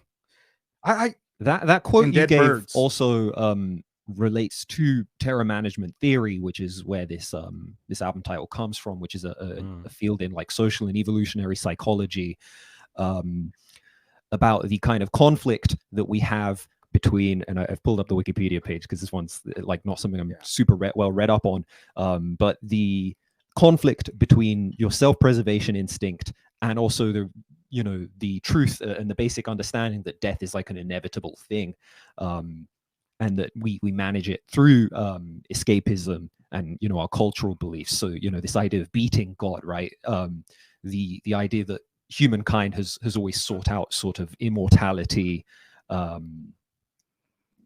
as a sort of escape from death, be that a belief in the afterlife, or even just kind of the way that we examine like health and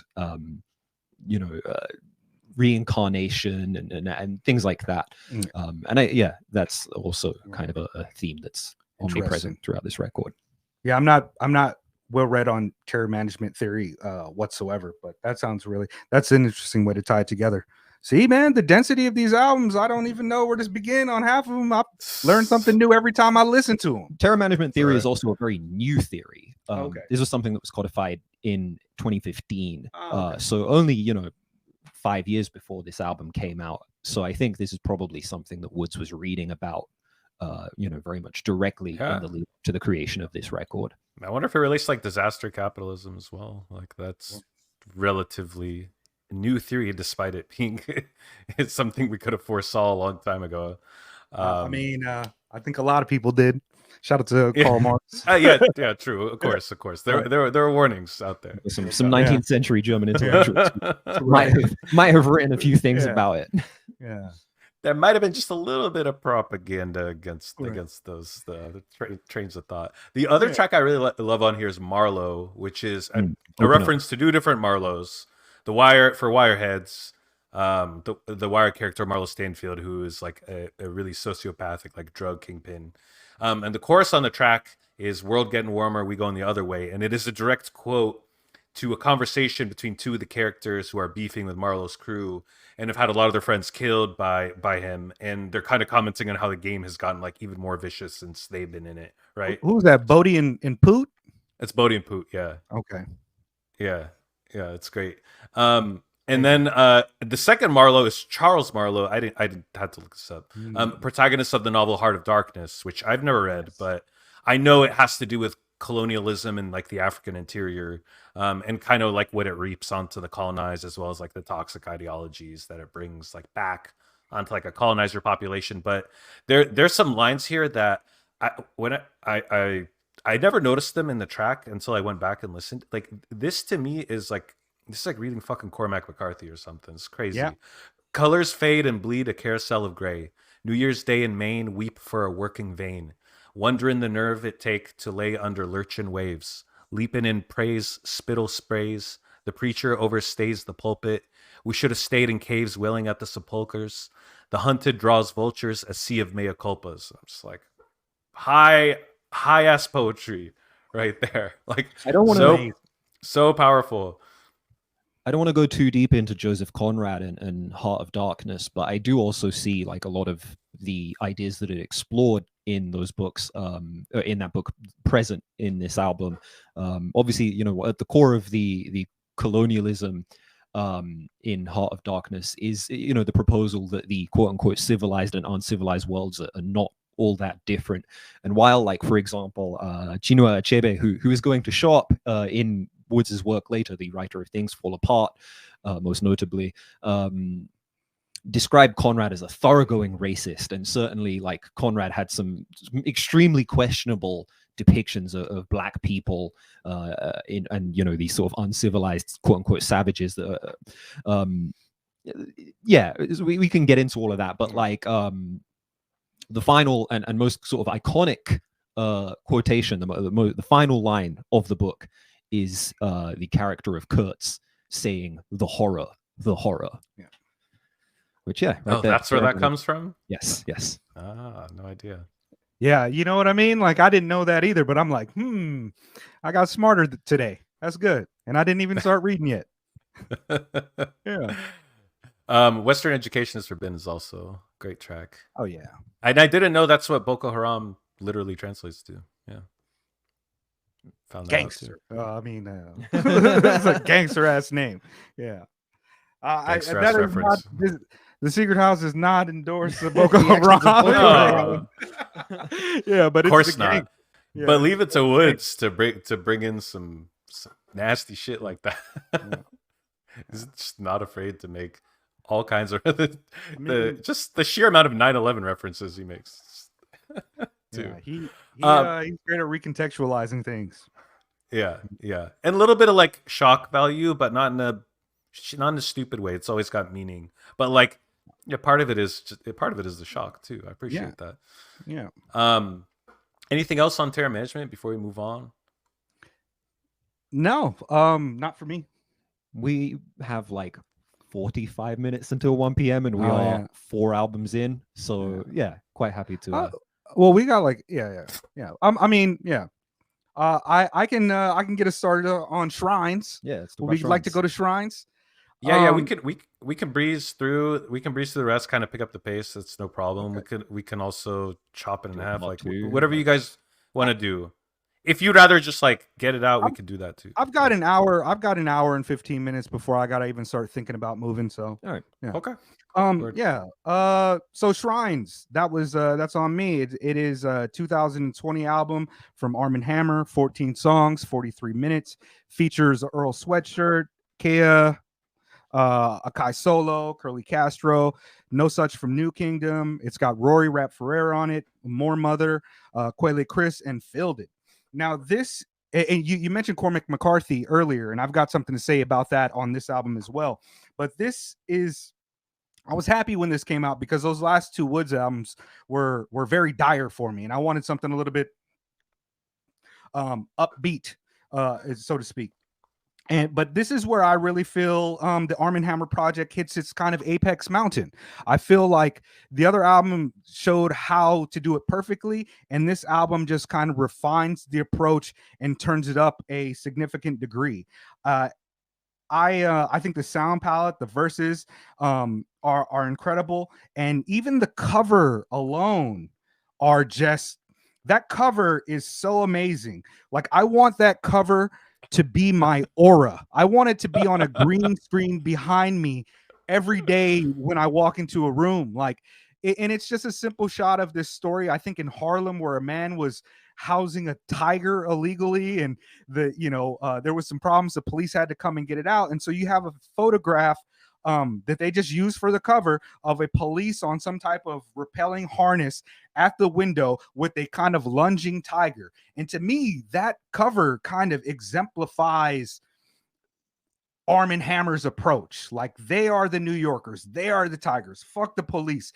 We're Cage. But like, there's so much that could be said about that cover alone. I just absolutely love the variety and everything that's going on in this album. To quickly move towards the end of the album and that Cormac McCarthy reference that you made earlier, the song number 11, Dead Cars.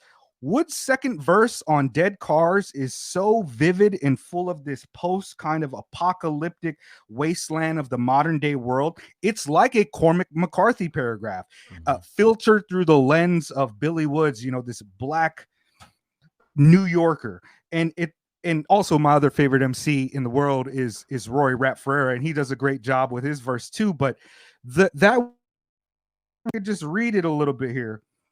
He says, pointed and said, walk to the air thins. Won't see the water, but you'll taste salt in the wind. The city's a hoarder, long dead in her bed. Shifting borders, buckle and bend.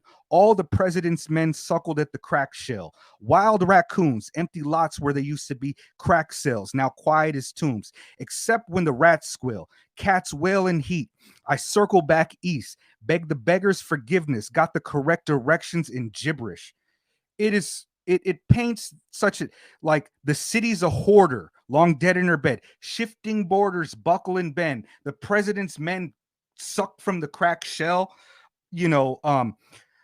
I circle back east, which could be lines relating to facing towards Mecca, or all of these things about whatever you want to think about it.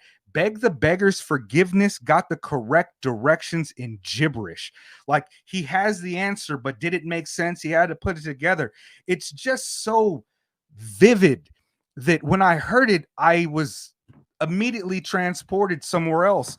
And the way that he and Elucid work off of each other, once that verse ends, he ends it with, the light was beautiful streaming through the broken entrance, about going into like a cathedral and being around the pews. Soon as Elucid comes in, he says, PVC replaced the cadaver's bones at the viewing. They both together, man, they're so cinematic. And that song is just incredible. I love Dead Cars. That might be my favorite Woods verse ever. I place it right up there with the feature on Gospel. It is just if you can't follow that, I don't understand how you listen to art or even understand anything other than Marvel movies. Like, it is just like so there for you to see this. It seems post-apocalyptic, but the things he talks about are very much just modern. Like, the type of, like, it just paints a very dire picture of what we experience now, and trying to find truth in our sanctuaries and churches, and seeing a little bit of beauty streaming through the broken glass of the broken stained glass, or the broken entrance of the cathedral. It's really just one of the things that sets Wood's writing apart from even his closest contemporaries. Anybody featured on this album, this is something that from all of my years listening to hip hop, I've never heard anybody approach a verse with that type of clarity. And, there's great verses everywhere, but this is just different. This is, to me, one of the things that sets Woods apart in just a phenomenal way. Did you guys like that one? Dead Cars? Or I can keep going on. I have Dead Cars in my notes for sure. I also have that I can't remember what the beat is like right now, but I have it in my notes that reminded me of an Anticon beat. And again, it's Kenny, so could be. Yeah. No, keep going. Man, Charms by Child Actor. I love the work that Child Actor does with these guys. Child Actor is phenomenal. Tumble Out Ether, my blank verse. Wild Jungle out the speaker, Rare Earth, every Rebbe Wonder Will is Gollum work. And I guess a Rebbe is like a rabbi of some sort. And of course, Golems are a term used in like the Torah in Judaism about creating this kind of homunculus amalgam of different like a creature made of things. And both he and Elucid are really spell casting on Charms. Out of Mystery, a Divine Spark. I love their contrast. That song Charms is really that reclusive hermetic monk style from Woods and that wild shaman from Elucid. There's also a media sample of a person talking about an individual's ability to survive but inability to move Earth off of its axis. Like, you can't change the world, but if we continue doing what needs to be done, then we'll leave something that continues beyond ourselves. And like I said earlier, like the theme of survival starts to pop up more and more for me in Wood's work. I think, Dead Cars, Charms, and Slewfoot are my favorites on this album.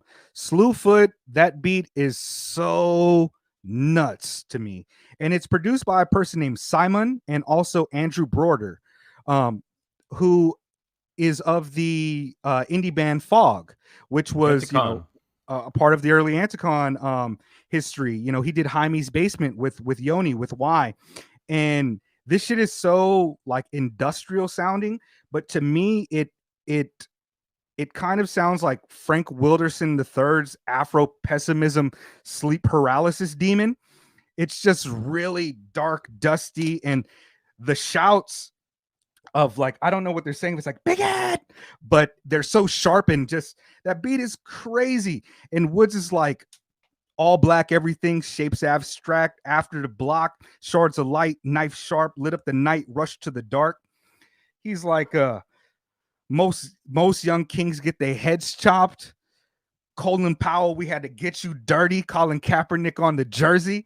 Oh man, that beat is just, I don't know what they mean by Slewfoot, if it's like a gangrene World War I in the trenches type of approach, but that shit sounds like a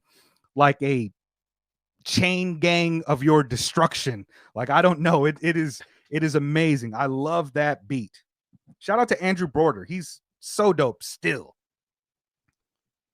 How do you guys feel about Ramses too? Do you know that track? Remember that one? Yeah. It's kind of an outlier on the album, but it fits. I didn't make any notes about that, but yeah, I like that one too. I bring it up because More Mother's on that track, and then the next album we're going to talk about is Brass, and this feels like a Shrines and Brass feel to me like connected in some way, right? More Mother's intro on this verse is so wild. Like, again, someone who's incredibly talented when it comes to imagery and kind of vibe setting.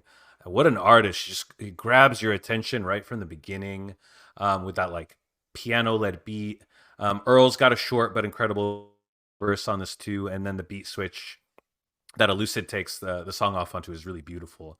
And this is like very much like a marriage of, I don't know, rap and like very cosmic soul music to me. It's very much in the lineage. I think it's like Outkast, Spodioti, Dopalicious, or like Erykah Badu kind of thing. Like, Elucid's basically spitting a poem at the end of the song, and it gives me Dose One vibes from this particular verse. Makes me wonder if he's a fan. It's kind of funny that I'm finding like these Anticon comparisons on what might be like Armand Hammer's blackest album, but I don't know. I might be out of my purview on that comment too. At the same time, I think we but good. yeah. The album perfectly dovetails, I think, with the next project, Brass. I'm not trying to move us on to Brass, by the way. But yeah, I mean, revolutionary terms, Afrofuturism, a kind of resiliency of people, continued themes of a collapsing society. Like, there's a little bit of a run here with from Shrines to Brass, and maybe it extends a little bit further on here too.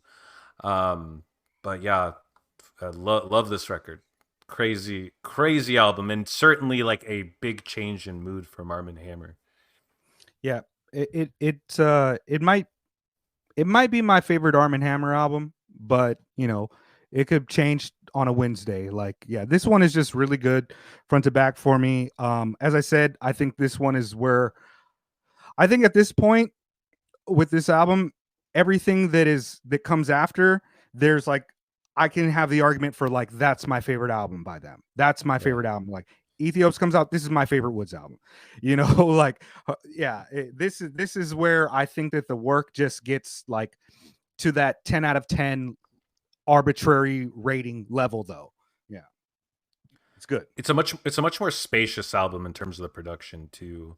And I think Brass also has that, and it's just wild because these are both albums that have so many producers on them, but it sounds so coherent. It sounds so cohesive. Not as cohesive as like an Aethiopes or a Maps, right? Like there is something to having a single producer, like on your record that can be achieved. But considering how many people they have on both these record, Shrines and Brass, it's just wild that the album flows the way that they do. The album's so spacious, and it's like watery too. I love that. It's like a river, or stream, or something. Yeah, both of them are really well sequenced as well. I think. I won't. I'll wait till I get to Brass to talk about it. But yeah. Oh, let's get into it. Get into it. You already said basically everything I was going to say in my introduction to Brass. I'm going to be winging this a little bit. Okay. But yeah, so this album does stem directly from the creation of Shrines. More Mother and Billy Woods worked together on the song Furies, which was an Adult Swim single, I believe. Yeah. And it's the first track on the album, and the rest of the album kind of came naturally as a result of that. It shares a lot of collaborators with Shrines and came out a few months later. I believe Shrines came out in the summer of 2020. June 2020. Brass came out in December of that year, so 6 months later. And like that album, there are a ton of collaborators on this record. This is probably like one of the most kind of celebratory works in terms of the Backwoods family. We've got features from John Forte, Lucid, Amirtha Kidambi. Apologies if I'm pronouncing that wrong. Franklin James Fisher, who's a quarter of the Atlanta-based band Algier.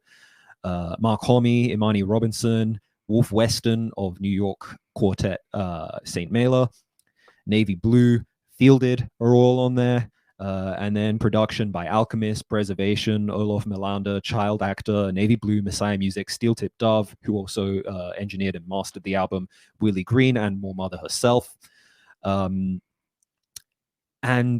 I think this album, even though it does fit so, dovetail so neatly from Shrines, is kind of an outlier in the records we're talking about today, because this is the one album where Billy Woods doesn't have like top billing, right? This album is credited to More Mother and Billy Woods, as opposed to Billy Woods and Kenny Siegel or Armand Hammer. This, and I do think that is something you really, really do hear in this record. This album is extremely Afrofuturist. And while you have these kind of currents of history that are present throughout the record, and I feel like that's the main theme of the album, is this approach to history, and Black history specifically. More Mother is like the queen of Afrofuturism at this point. And, Black Encyclopedia of the Air came out shortly after this, Jazz Codes a couple years later. And all of those albums are incredibly Afrofuturist. And if we go to the first verse of the album, which I thought I had with me, but is currently not here. So Furies, which was kind of the jumping off point for the whole record. We begin with planetary orbits and temporal numbers, ancient mathematical astronomy, Mennonites' children, time and space reunited, selling the true time, the valley of fear, tales of unrest, milk from my breast, imagined communities outside my wife, Washington at a latitude of 77 degrees outside my life. It goes on like this. But yeah, you have this very kind of space age, idiosyncratic magic realism, I suppose you would call it. It's very rooted in contemporary America and also the kind of history that informs all of it. And also, this kind of science fiction, futuristic, space theming that you see throughout the record.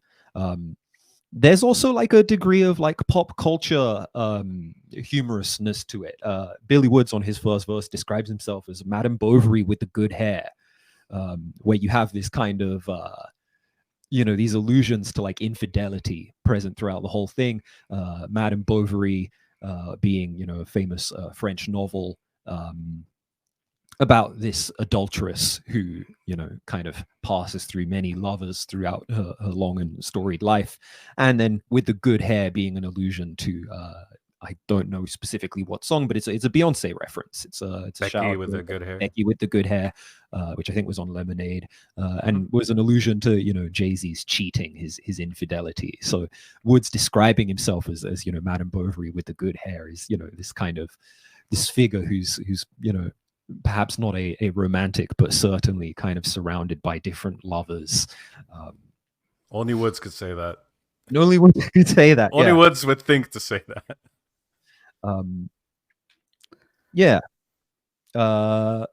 If I could, would you mind if I jump in for a second, Jet? I just want to say, like, I think that More Mother's fingers are very present on this album in terms of the sequencing and kind of I don't know the details of the project, but I feel as though she probably executively produced this and kind of had a lot of say in the approach, not in the verses, but kind of musically how it sounds, because it is very comparable to a lot of her work in her approach. And I'm sorry, I keep on saying her. Their approach. I mess up with that all the time. Excuse me. I don't mean any disrespect, but More Mother is, Jet, you were saying that More Mother is one of the, and I think that is particularly true in the sense of music.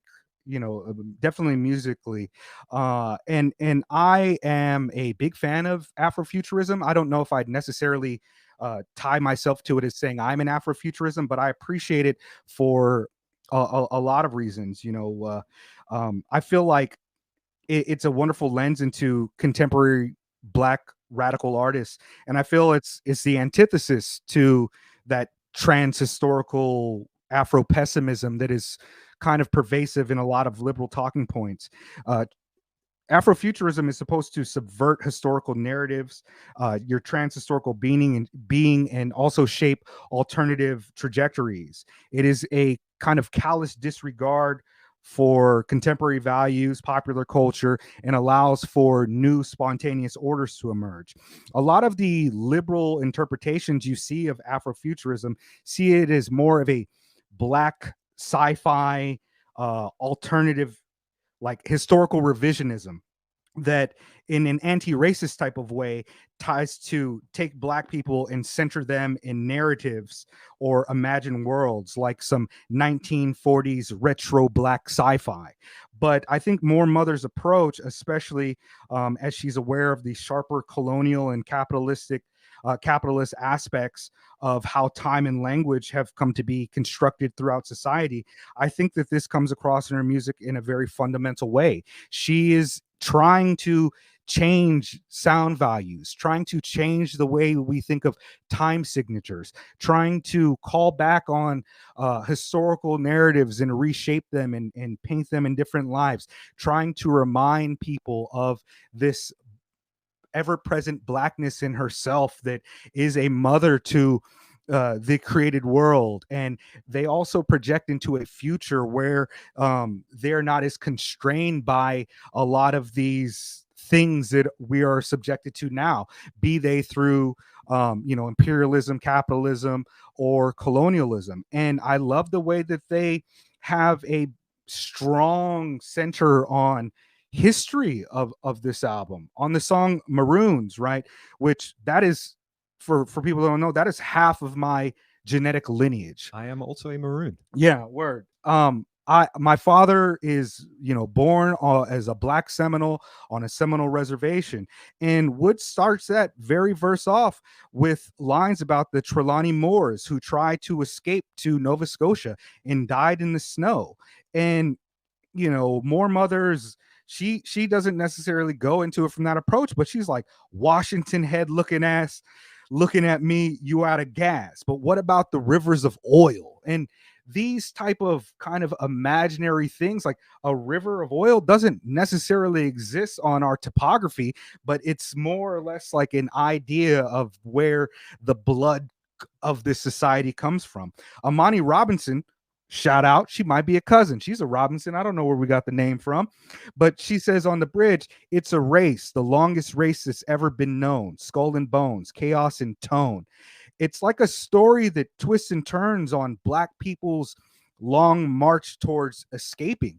And you can derive that out of the story and get something deep out of it, or you listen to it and are encountered by an almost alien world that, if it might remind you of some world music, some historical Black music that you might have heard on National Geographic, or something that your mother used to play, or a jazz record that, but it also sounds very new and modern and like something you've never heard before. And what they managed to create on this album is just, it probably is my favorite Woods album if I had to rank them. This one to me is, it's more than the sum of its parts. It's something deeper going on here. And Moor Mother, they just, man, they are incredible, and somebody I think people should listen to. There's a lot of like really fascinating like recontextualization present throughout this record, whether it is this kind of African nature documentary type almost voyeurism that gets kind of reshaped and reclaimed in a very distinctly Black sense. But even like on Furies, on the first track, the sample is a Sons of Kemet song. Kemet are a British jazz group Shabaka Hutchings, right? Yes, who broke up, I believe, last year. But a contemporary jazz band, a modern jazz outfit, and their work has been kind of reshaped. You also have, do they identify as Afrofuturists as well? I think they may. I would think so, with a name like Sons of Kemet, surely, right? You also have like I'm gonna be going a bit conspiratorial here, but Franklin James Fisher from Algiers performs on this record, and the artwork and the visual direction of this album was handled by Ashes 57. Ashes 57 is one of the many, many aliases of Gang PTP, aka King Vision Ultra, friend of the show. Shout King out to Vision the homie. Ultra has an album that came out earlier this year, Shook World, which is a recontextualization of the Algiers album Shook. Oh yeah. So you have this web of connecting, like interconnected, people taking, from each other, from within this kind of community of Black artists, and then reshaping and recontextualizing to create something altogether, completely new and something incredibly beautiful. Chaos finds its strange attractor and creates spontaneous new orders. They emerge. I love that. I didn't know that. That's amazing. There you go. Yeah, Shook World is amazing too, brother. If you haven't listened to that one, watch a review. It's pretty good. Yeah, man. For me, my favorite song on this album is the last one, Portrait, which features Navy Blue, produced by Child Actor. That beat switch at the end where Woods comes in, I don't know why that beat switch speaks to me so much, but every time I hear it, I get goosebumps and the hair on my arm stands up like something amazing is happening. A It's lot of just moments really like that on this album. man, Woods. Oh, he says uniform changed, but it be the same niggas, the same agendas. Told my kid, don't let no white man take your picture. The way these motherfuckers act, maybe you really can take it with you. I can't call it, just called a lawyer. Told the fortune teller no spoilers. I fucking I don't know, man. The passion, that beat. Oh my god, I want to hear it right now. I love that beat switch. I think the run from Rapunzel to Archaeology to Black Forest, that's my favorite run on the Oh album. yeah. Oh yeah. Rapunzel Ugh. might be my favorite track on the album, actually. Yeah. For me, it's Furies, Rapunzel, and Portrait Yeah. would be my top three in any given order. If Portrait didn't exist, I would just listen to this album without any skips. But the only reason that it, or not skips, I would listen to this album without ever repeating a song because they're all good. They all work together. But with Portrait, if I hear that once, I got to hear it 5 more times. Mm-hmm. And this album is. Go ahead. Go I'm ahead. sorry. No, I was just going to say it's amazing. I love it. Yeah, this is one I think we all feel really, really strongly about. The mood setting on this album is unlike any other project I think we're going to talk about. It's really in its own lane. I mean, sometimes the music is like harrowing, and sometimes it sounds ancient, sometimes it sounds futuristic, And sometimes it sounds like both simultaneously. Yeah. That's the to me that's a lot of the magic that More Mother is able to create with her. Yeah. She has a phenomenal producer's ear when it comes to those things, and it comes from it's familiar but not at all. It feels like it's like a nostalgic future. I have no idea where these sample pools are coming from. I could tell you little things about them that I might recognize. Oh, that sounds like some 1950s, 1940s jazz or something, or, call it what you want to. But man, the way that it comes together, the type of vocal effects that they put on voices, and the way that they bring people in or things come and go, it's really an experience. I think it's maybe the most lo-fi of any of the projects we've discussed too. It just has that hiss to it, and it sounds like an artifact or something. I've heard a decent amount of More Mother's albums and music, and obviously they're a member of Black Quantum Futurism, were 700 Bliss, Irreversible Entanglements, a million other projects. But I don't, correct me if I'm wrong, like based on what y'all have heard, this is like the closest I've heard to More Mother like straight up spitting. Like, oh yeah, I think yes, and there is obviously still a lot of spoken word from both Mother and Woods on this record, but yeah, there's definitely some real like rapping. You do see it on Black Encyclopedia of the Air, and you do see it on Jazz Codes as well. But I do think this is kind of the jumping off point for this kind of era of their music. Apropos of nothing, while I was doing some research for this album, I saw the I didn't bother watching the entire Anthony Fantana review of the record, but I was just like scrolling through the comments, seeing what people had to say about More Mother, and the top comment had me laughing quite a lot. So More Mother used to work at my school's after school program. They were always fucking awesome. Helped me beat a Final Fantasy boss when I was like 8. And like, yeah, I have no evidence to prove that this is like a true story, but I 100% believe that it happened. Yeah, that's awesome. It's because we want so bad to believe that it's true. Yeah. But it's like, even if it's not, the way it was constructed is perfectly within like our imaginations. I can imagine More Mother doing something significant like that. Yeah, this was my first introduction to More Mother. I think this is the first time I heard their work, and even when some of her music doesn't speak to me as profoundly, I think that they are just a tremendous person within music, and leading by example, and I hope more people follow that example. Yeah, and from like Bandcamp, like Backwoods describes this album as Brass is a moment where two great artists in their own right tap into a new frequency together, which is interesting. Because I agree with y'all. Like, it does seem like this is Woods in the Backwoods world, like tapping more into what More Mother has like constructed in their body of work. I also have a question. Is this the first time the alchemist shows up on a Woods project? The beat on giraffe hunts? It might be. I don't have that information, but perhaps you're right.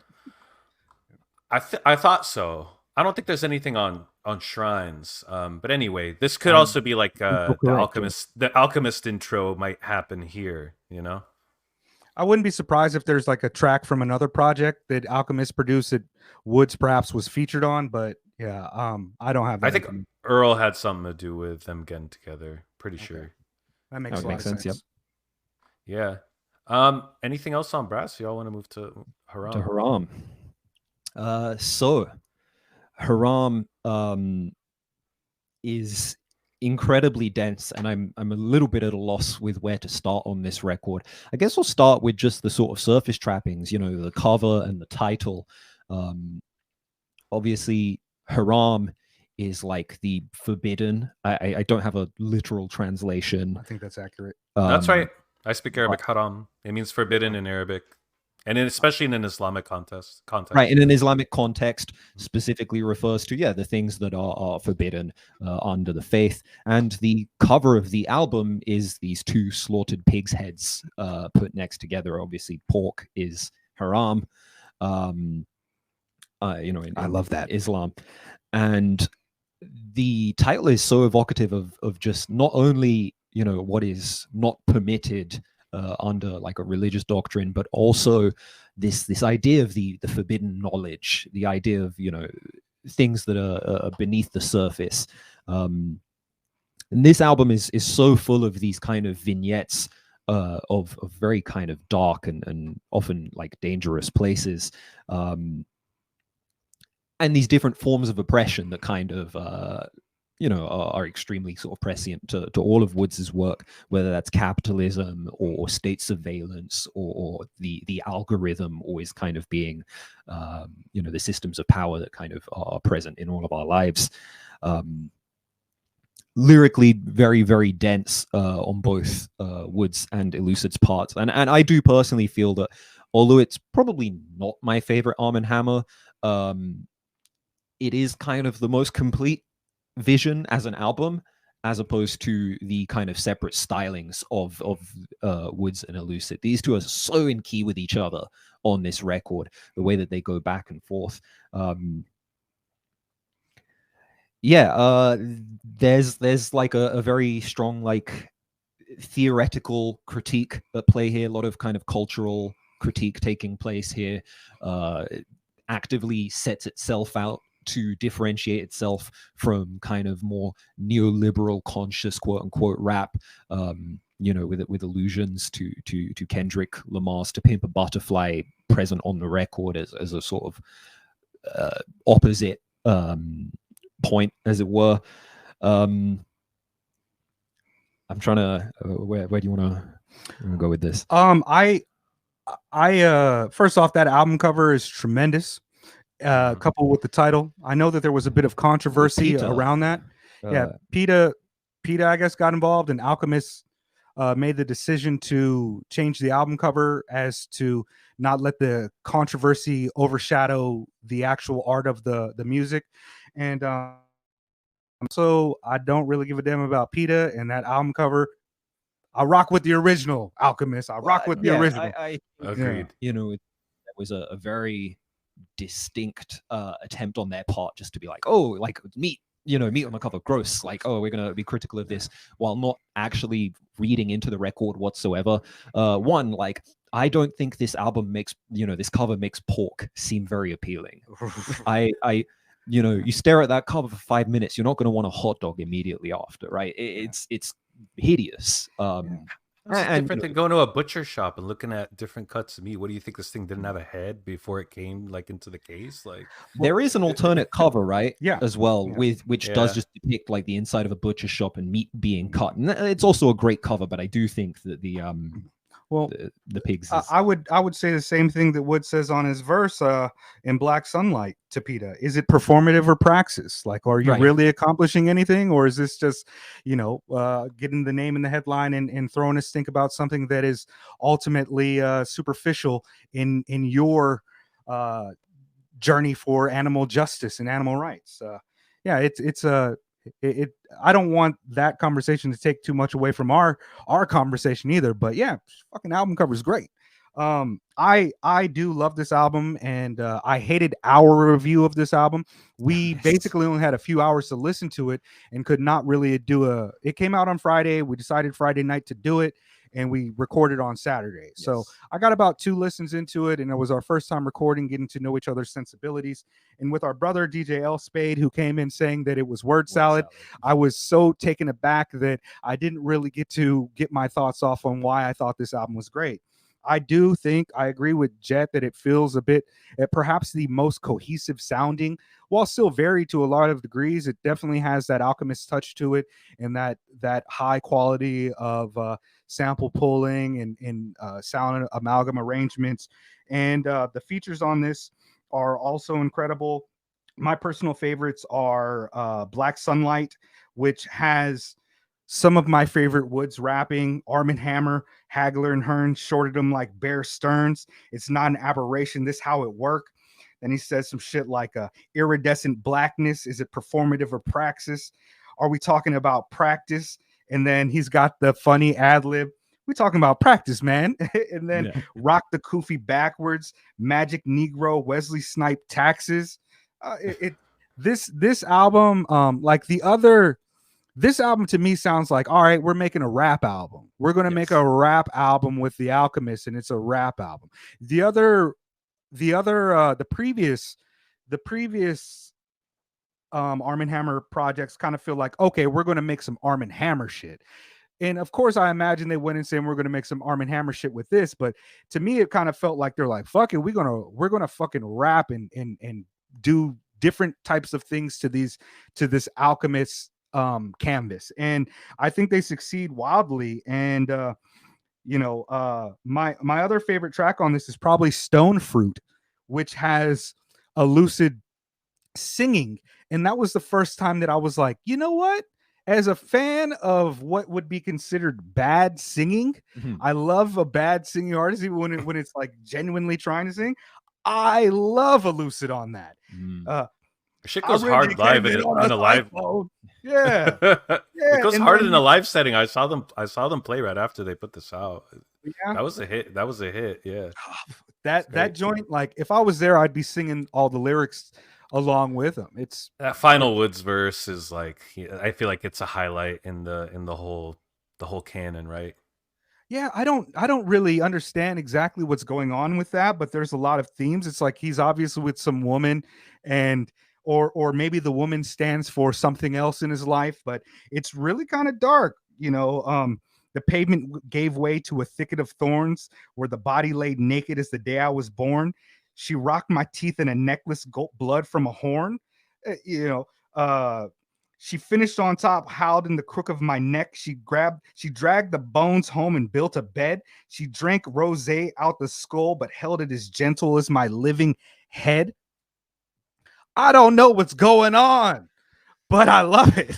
I mean, it's beautiful, but it's so brutal, and that again, it's the pig's heads. It's the cover, right? It's hideous in its meatiness. Yeah, I guess unexpected too. Like, in the where it is in the record, compared to the beat itself, right? Like, yeah, I was just like, wow. Try new shit still. Yeah, when we got to the end of that, I was so kind of taken aback. I was like, wow, what's going on? He's like singing. I love this. Yeah, that's a great one. On Wishing Bad, we've got Foucault, Billy Woods, 1,000 Plateaus, A Constellation of Prisons, An Ocean of Archipelagos, An Algorithm. This idea of the algorithm as the panopticon, this idea that even outside of the ephemera of the surveillance state, this idea that we are constantly being watched and having our, information, who we are, being kind of consumed by this broader panopticon of a machine. It's hard. We were just talking about that in the NOAA 23 review. Yeah. Doing some self-surveillance on the panopticon of TikTok. Yeah. Well, and then you get that line later on, I think on Maps, about Instagram and surveillance. I forget what the line is, but he's saying, "What's up? We don't even need surveillance anymore." Self-surveillance. Falling Out the Sky with Earl Sweatshirt. Also just, dude, what a beautiful beat. and Woods is talking about, I guess, being out in Cali for time working and loving the weed prices and a sense of security, having a shit job but sticking with it, and then worried about the state troopers as he heads back home. It's just such a very, I wasn't able to get it off on a review, but I was thinking to myself, like, yo, Spade, what do you mean word salad? Like, this is extremely easy to follow. It is like a kid's story to it. It's like a coming of age tale almost. Very simple. The production is also like once again very evocative of that Jamaican element of the history. We saw it with Maroons as well, but that we see it quite a lot on this in this discography. But it's like a reggae cut. I don't know where Alk pulled it from. It doesn't really matter, but you constantly get that feeling of this Jamaican identity that is something I think Tropical, Woods is very willing to explore in his work. Yeah. Also, the thematic interplay between Earl, Woods, and Elucid on that song is crazy. Like that's I was just gonna go off of your words. Like, that's of all the work they've done together and stuff, that's got to be the high watermark for them. That one just works perfectly. It almost makes you want to have Earl on, like, yo, do a whole album with Earl, like create a new group. Yeah, it's also just speaks to how closely they collaborate when they write together, like on the shit. Like Elucid is talking about like learn to swim in a pool where a boy drowned last year, wax in my ear. I heard voices I couldn't make out in the deep end. When I dipped my head under, come again. Woods, about the painting the houses, right? They paid by the shift. My boss was an enterprising white kid, eagle-eyed.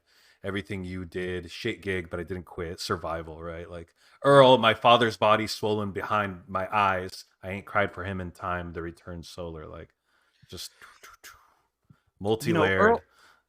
I think a lot of people think of Earl and they think back to the times where he was, the young punk kid making really aggressive, transgressive, odd future music. But later in his career, his writing has really changed a lot and has become a lot more poetic by my estimation. And I think that he's also one of those artists who comes from the Black radical tradition. His father was, one of the last poets, and his mother also a professor and deep radical herself. And I think Earl is starting to include that, and it will, maybe as he grows as a person, his political tendencies develop, he's starting to implant that deep blackness and liberatory politics into his music.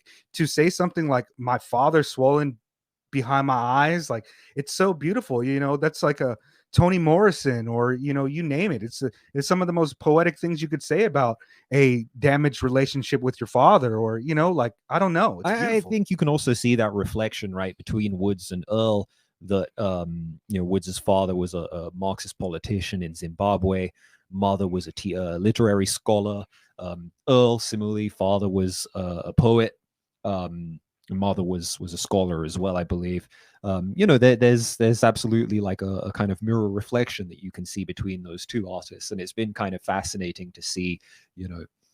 Earl brings like a more youthful and kind of exuberant approach to the record as his politics kind of developed over the years, while Woods kind of plays like the sensei, as it were, to Earl's like Padawan or student, whatever you want to call him. Mm-hmm. Yeah, it's a really imaginative album too. I think it's also like it handles juxtapositions really well. I think this may be the first time, I could be wrong, where there's tracks where they're both spitting, and then there's just a Elucid track, right? That's short, and then there's just a Woods track that's short.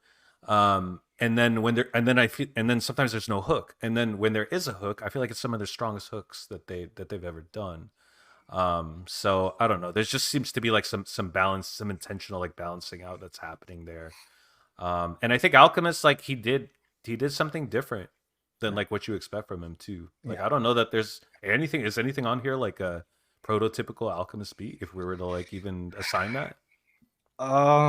It's not him going like super abstract like all of a sudden or anything like that. I mean, I think Sir Benny Miles kind of sounds the opening track. Sir Benny Miles sounds like some of the stuff he did with Gibbs, like Alfredo, just a little bit, but it still has a variation of his approach, and it sounds uniquely Armand Hammer with the final execution. But yeah, it's Alchemist has been putting down dope beats for so long that the Alchemist sound is very difficult to pin down, I would say. Yeah, absolutely. That Sir Benny Miles is a crazy opener. That's almost like you're hearing Armand Hammer reborn or something when the way it comes in. Do you know what that intro snippet is from? Because in my mind, I never looked this up, but in my mind, I'm like, is that them stopping to announce, like somewhere announcing that, like what was I don't remember it right. It almost reads that like an Malcolm old, X was shot or killed or something. I don't know why Yeah. in my mind I thought that's what might be what it's from. Yeah, I can't remember exactly what was said on it right now, so no, I don't have the answer for that. Yeah, it's all good. I'll also take a moment to shout out Maurice Darampal's essay "Political Arts, Critical Theory" and Armand Hammer's Haram. That was a piece that I think does a really, really good job of encapsulating so many of the ideas and themes, as well as putting across just how this album works as a piece of digestible critical theory, outside of just like reading theory and reading academic journals and the like. You might want to send that to him so I could put it in the show notes. Stick it in the show notes. Yeah. We're gonna have a lot of notes like in here. It's gonna be like a little Wikipedia, like I was saying before, for sure. This is also, I think, Mark's like Armand Hammer kind of taking off, whatever that means. Yes. You know, Coming out party of sorts. For sure. This got a lot of love. A lot of people really like this. I think this is probably a lot of people's entry point into Armand Hammer, hearing him for the first time. Yeah.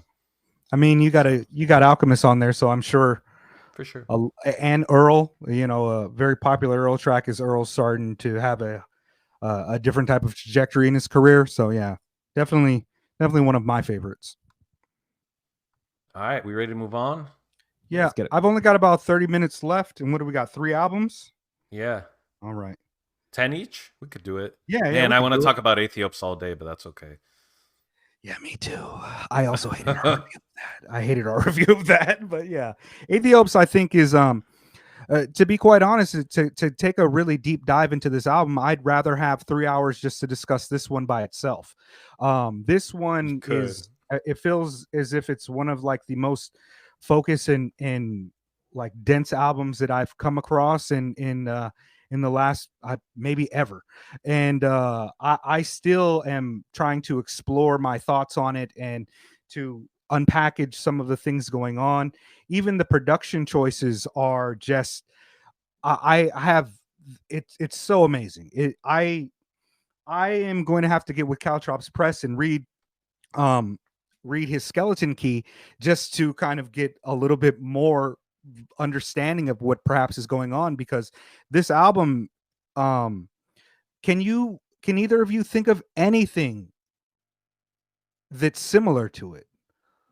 Like, not in terms of the content itself, but the depth in the approach to it. I have a hard time. Approach wise, the only thing that came to mind for me was Rory's Bob's Son. Okay. As a work that is as much like a statement, that's good, or a piece of theory, or a kind of academic examination. Mm-hmm. But Rory focuses on a very fine point, right? It's just a kind of love letter to the beat poets and specifically Bob Kaufman. Mm-hmm. But that is also like an incredibly dense, like layered, referential and reverential work. It's like beat poets and jazz. And jazz, right? And speaking jazz over, that's actually a really good one with like a historical that's a really good layer one over it. I think MF Grimm had an album a long time ago that was pretty dense, but this one is, with Woods, it's already incredible. But this one, man, you went like Wharves, right? Which is, what is that, like the third? Yeah, the third track. Mm-hmm. The beat is incredible. Like that steel drum. It also feels like very how can I say, like world music, like, oh, here goes some stuff that they might have made in this country, but it also doesn't at all. It doesn't exist. It comes from like this kind of strange, timeless place that is both like it's very Afrofuturist to me, to a degree. It's historical in its scope, but it's also just else. I don't know what the hell Preservation was doing on this album, but He lost his mind he on this one. yeah, Oof. he is reaching, he's meeting Billy Woods right there. He put his whole fucking ass in this. It's incredible. It is absolutely incredible. And the features are There's great. so many features on this Boldy record. James, Elucid, Quelle Chris, Denmark Vesey, Mike Ladd, LP, Breeze Bruin, Fatboy Oof. Sharif, Despot, and the great Shinehead, who I was very surprised to see him on there, but he works so well. Man, this album, yeah, I don't have the words to express why this album is as good as it is. Like it's that good to me. Usually I could talk about anything, but this one I'm just kind of dumbfounded. Like, what the hell is going on? Yeah, it's. I feel like in terms of collabs, like features, like he's got at least 3 or 4 guys on here that probably are huge inspirations to Woods. Like even starting off in music in the first place. I Like I know mean, a lot of people Breeze saw Bruin, the Breeze and LP song, were like, "Oh, full circle, hell crazy. yeah, What is this gonna be like?" yeah. And like Breeze is does one of the not greats. disappoint. Yeah, Breeze is so amazing. And to think that my favorite work from him came out like 20 years ago, the Mm. one that everybody turned and said, who the hell is this guy? How can he do that? That should be illegal. Like he's too amazing. Like what's happening?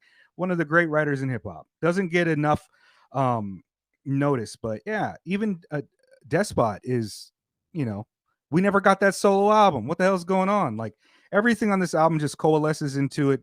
To me, this is Wood's magnum opus. Agreed. This is his greatest work, and he might make something better in the future, but this one deserves to be in like the Library of Congress, the Akashic Records. This one is something else. I also think this is Wood's masterpiece. I think some of these tracks are like micro novels.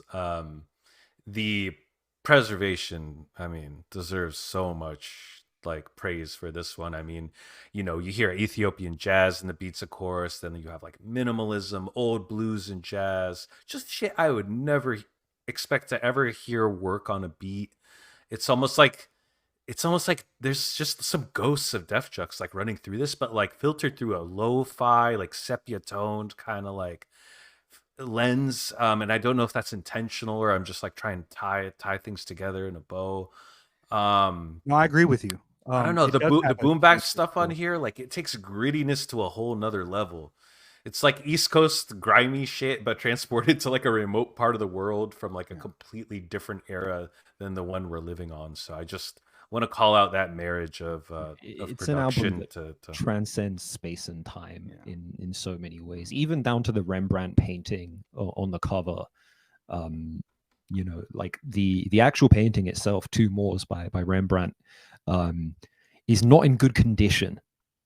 The actual physical painting itself is in a really bad way, and that kind of recontextualizing, reclaiming that from a white artist and presenting it in full view on the front, uh, both with the physical jacket itself and sonically. um, I think it reflects really well, like on also the dustiness and just the view back to the past as well as the forward lookingness of this record. Yeah, like even on songs like Harlem, to me it sounds like crime jazz at the end of a black exploitation film that was Mm, made in Bollywood. yeah. It's really hard to get where all of these sonic like like this amalgams that he's creating, and not only does Preservation do that, but Woods also calls back to some really like formative things in Black history, like on Christine, right? That's about vehicles serving as coffins, and the chorus is a straight up chorus taken from Bob Marley's song "Mr. Brown," about an urban legend in Jamaica of a traveling coffin that brought misfortune everywhere it went. And Woods is it's asleep at the wheel, gently over the guardrail, flipped heads over tails, or head over tails. One died, she survived. Ask why. I replied, God's not real. It like who has the who makes songs like that in that approach to Stephen King like reference also, of course, with Christine being the evil car that yeah, the movie. exactly. Like, man, like yeah. I don't I feel like if I believed in some crazy shit like people being part of the Illuminati, I might think that Woods has some like he's sacrificing goats. He's probably drinking adrenochrome because this feels otherworldly. It feels like something that I can't imagine somebody that makes this type of work shitting like a regular human being. I hate to evoke like calling somebody a genius, but it really just feels like this is otherworldly to me. Who does that? Who can do that? It's just amazing. Amazing. I think No Hard Feelings is to me it's a special track in the Woods catalog. absolutely. Oh yeah. The perspectives like shifting that he does on that track, and I don't know that I fully comprehended it until I actually heard the Rap Music Plugs podcast did an interview with Woods, and they talked about this track for like 10 minutes. And the song's got no hook, no chorus. It's too intense, like interlinked verses. Barely has a beat. It sounds like a horn or like a bagpipe kind of sound. It could be bagpipes. It also comes up in later on maps. On Church, Or sorry, on Church. Yeah, you're right. It's just such a potent song emotionally and thematically, but it exposes a little something about how Woods writes and the complexity of how he weaves otherwise completely disparate experiences together. Like typically the things he's referencing aren't hard to understand. It's like pretty plain and universal shit mostly, but the writing chops are in like the stitching, the embroidery of it, like on this track. He's talking about like guilt and privilege, systemic forces that like make addiction so common, flipping those emotions to another context altogether. And what's masterful here is all the different perspectives that he offers, without the writing being the slightest bit convoluted or obtuse. It's crazy. And also calling back to his peers, Vordo Omega's lines about smoking dust, and it took me so many listens to figure out what was going on, and I was like, oh, somebody's smoking crack outside of his apartment building. Is that what's going on? I never got confirmation that was what was going on, but it started to unfold for me that he's inside his building, somebody's smoking crack, and he's like, yo, that's just whack. And then he starts to feel bad about it, you know what I mean? Like his approach to it, like no hard feelings, but yeah. And the way that it ends, he says, that's the vanishing point in the distance, hopping out the new car like no hard feelings. It's winning. Heat rises, so it's high ceilings. There's a nigga by the furnace in the basement of the building. Like, what is the heat from the furnace and the nigga by it, and the heat rises and the high ceilings? What does all that say about anything? But it paints this just, it's like an art house film. Like something is being said here. I think you're absolutely right. That is a standout song and a standout verse. It must be, if there's I don't want to say Mount Rushmore because fuck Mount Rushmore, but if there's like a bowl that you put together 5 pieces of fruit that represent Wood's work, this one is an apple right there. It has to be that primary color for a way to describe his approach to art. It is just perfect. I think this album also made me ask the question, like, and I don't know that we can answer this, but it might be interesting. Like, what kind of leftist is Woods? Like, you know, because I think he's obviously like an anti-capitalist and anti empire in so many regards, but he's got a healthy distrust and paranoia of like groupthink, right? And movement co-opting. And I know that's not the left, right? That's what like the neoliberal power structures do to our movements. But I love that he's got a skepticism. He's not like Boots Riley, right? There's like some Hunter S. Thompson DNA in him and shit. There might even be a little bit of conspiracy theorists in him too, not to like a problematic level, but like he talks about it, he entertains it. He's seen corrupt governments get replaced by so-called revolutionary forces, and then watched like the society like retract back to a system that doesn't serve a working class. And he's got that line on church where he says like when the revolution was over, they gave him half of what they promised, right? Yeah. So I just want to call that out because I don't think it makes him any less of a leftist, but it makes him like really like a pragmatist leftist, Yeah. Skeptical. I've like I said, I haven't listened to any of his interviews or anything, so I don't know if he's ever made it clear. I doubt it, what his actual leftist tendency is. But by my estimation, there's a lot of kind of metaphysics and talk of God in his work that leads me to believe that he's not a vulgar Marxist. I imagine he's a kind of probably more towards an anarchist lens, but very also I it's hard to say. I usually when I think of describing him, I just say Pan-African socialist, and leave all the other details, up to whomever. Not very is as much as I like to yell at other leftists, as that's part of being a leftist. I don't want to get too sectarian with it, but I am curious. Sure. I am curious. So that moves on into church. Should we go to church? All right. Yeah. What do we have on time? We could also leave if you guys want. We could leave maps out if we want. I mean, it's a record I love to death, but I don't know that we'll be able to give it a real justice. And it is getting a lot of love in the world. I'm fine leaving that one out. I still think it would be really fun if we came back together and did we sell diabetic test strips. Yeah. So yeah, we can just do, what is it? Just church left? Is that it? The last one? I believe so. Before maps? Okay. Yeah. So that was on my docket here. Church came out last year, 2022. It is produced by Messiah Music, about 12 songs, 36 minutes. Features Akai solo, Fat Ray, Fielded, and Elucid. This album was released just like 4 or 5 months after Aethiopes, and it is a Messiah Music worked on a variety of tracks in the Armand Hammer days, and probably a few solo albums from these artists as well. This album feels like a companion piece to Aethiopes because it released so soon after, and it also has that same sample as No Hard Feelings. But I think that tonally and perhaps like topically, it's closer to Hiding Places in the sense that it feels a little bit more personal and introspective than Aethiopes. I think the comparison to Aethiopes was inevitable just because of their proximity, but content-wise, I don't think it deviates much from the general topics of Wood's philosophy.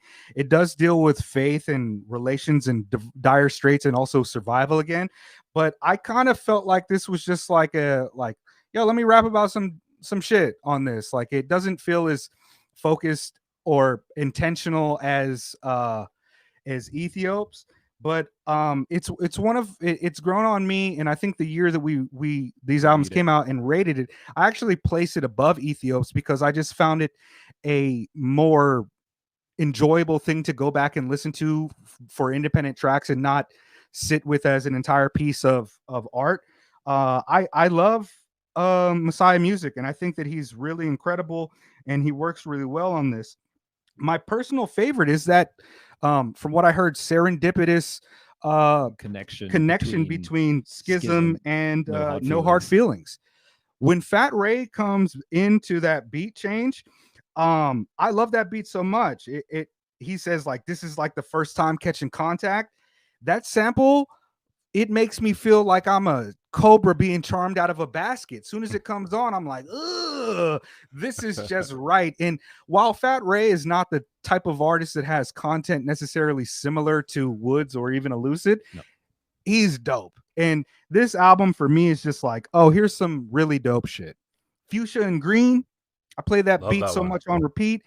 In Wood's verse on that shit, it's him going a little faster. I know I've said I kind of love that, but he says some shit in here that, like, oftentimes he will pronounce words that I don't know what he's saying, and then when I look it up on um what is it called, Genius or whatever, I'm like, oh, okay, I didn't know that was even a word or a thing. But he's just so fly the way that he puts it together. Like he says, plot the coup while I cop the P, Guinea Conarchy, spot the listening device in the suite. Guinea Conarchy? I didn't know that. I mean, I'm American. I don't know nothing about geography and shit, especially those type of names, but he's amazing. And his verse on that is so dope. I really do just like these songs as, like, many of them as standalone kind of. I don't have to listen to the album. I can just go to this track and bump it. And that's why I really enjoy this album. Also, some really good personal moments on it as well. Puerto Rico. Love that one. Amazing. Top tier. Yeah, amazing. That's you just mentioned that earlier. When the revolution was over, they gave him half what they promised. Let's be honest. It's so good. Like, there at the end, right? He's got a line that says like ghosts over Teddy Pendergrass. If I see the devil moving fast, send his looking ass niggas through the looking glass. Apparently that ghost Teddy Pendergrass line is from Ghostface Killer responding to what was the name of the dude that hiked up all the AIDS pills and went to jail and shit? Oh, Shkreli. Yeah, Shkreli. Remember he did the video? It's like, yo, fuck. Oh, wait. Yeah, he bought the Wu-Tang, the No. Lost Wu-Tang album or whatever. I'm wrong. It's not Shkreli. It's Ghost when he was responding to Action Bronson. Yeah. When Action Bronson went on ESPN and was like, Ghost don't rhyme like this no more. And Ghost felt away about it. In the background, they're playing the Teddy Pendergrass song. And Ghost calls him like the devil and shit. Because, you know, it's 5% shit, white devils or whatever. And like that line just seems like a throwaway, like Ghost over Teddy Pendergrass if I see the devil moving fast. But it's deep. It's like, man, who thinks to put that type of stuff together?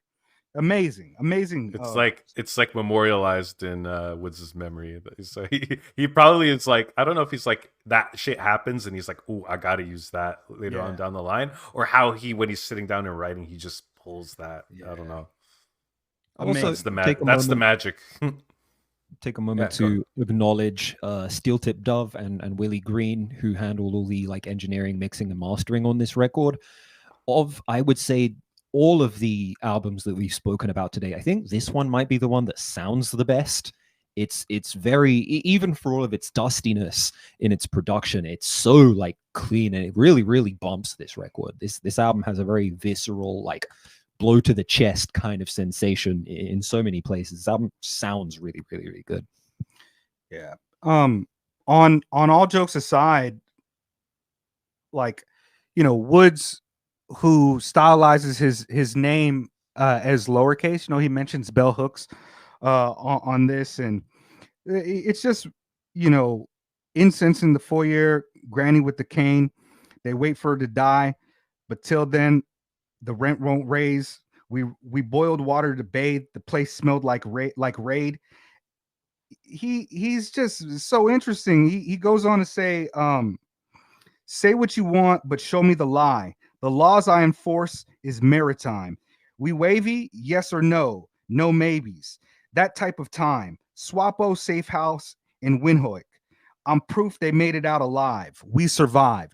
And SWAPO is the Southwest African People's Organization that fought to liberate Nambia from South Africa. And Windhoek is the capital of that shit, and of Nambia. And who does that? He's just, you know, all jokes aside, he's again the survival aspect of it. Like, I'm proof they made it out alive. We survived. And the beat is very kind of like I don't know how I would describe it. It's kind of idyllic and kind of just like a little bit happy and sublime and a little joyful, which is kind of an unusual palette for Woods. But that one is just like, yeah, all jokes aside, all the seriousness of my work and all the deep introspection, like, We made it. We made it out alive. That song to me also feels like it could be one in that Woods fruit basket. Like it's something to be said about like he's not always dire. He's not always, you know, pessimistic about the experience or about the world. That he feels like his hope will survive and that we will survive. And I love that optimism and just the general feel of that song. It's one that I go back to and I'm like, thanks, Woods. I appreciate you. Like, thanks for this one. Someone called him rap game Anthony Bourdain, and I'm like, yeah, there's something to that, right? Like, this album also has like a fair amount of Arab, Persian, and like South Asian references, Very and global. not the first time. I mean, he's just multicultural dude. Like, he can hang with anyone. He uses like me, like I catch Arabic words and Islamic like imagery and references all the time. Like I know other people do too. See you, Woods. Come to think of it, like he makes a lot of references to like ethnic minorities, like subsets of religious practices. Like he's just a worldly guy. Yeah. He's got some interest also in like the left hand path and esoteric world as well. And I don't know how deep his well goes, but like his music just touches so many continents, so many eras of history, which makes him a great portal to other sources of knowledge. I mean, like I don't know if the dude just travels. I mean, I know like his upbringing brought him, like all over the place, like from Zimbabwe to DC to New York, and he's lived all over the place in the US or whatever. But like, just seems like the type of dude who like travels or just like has knows a lot of people from a lot of different places or whatever.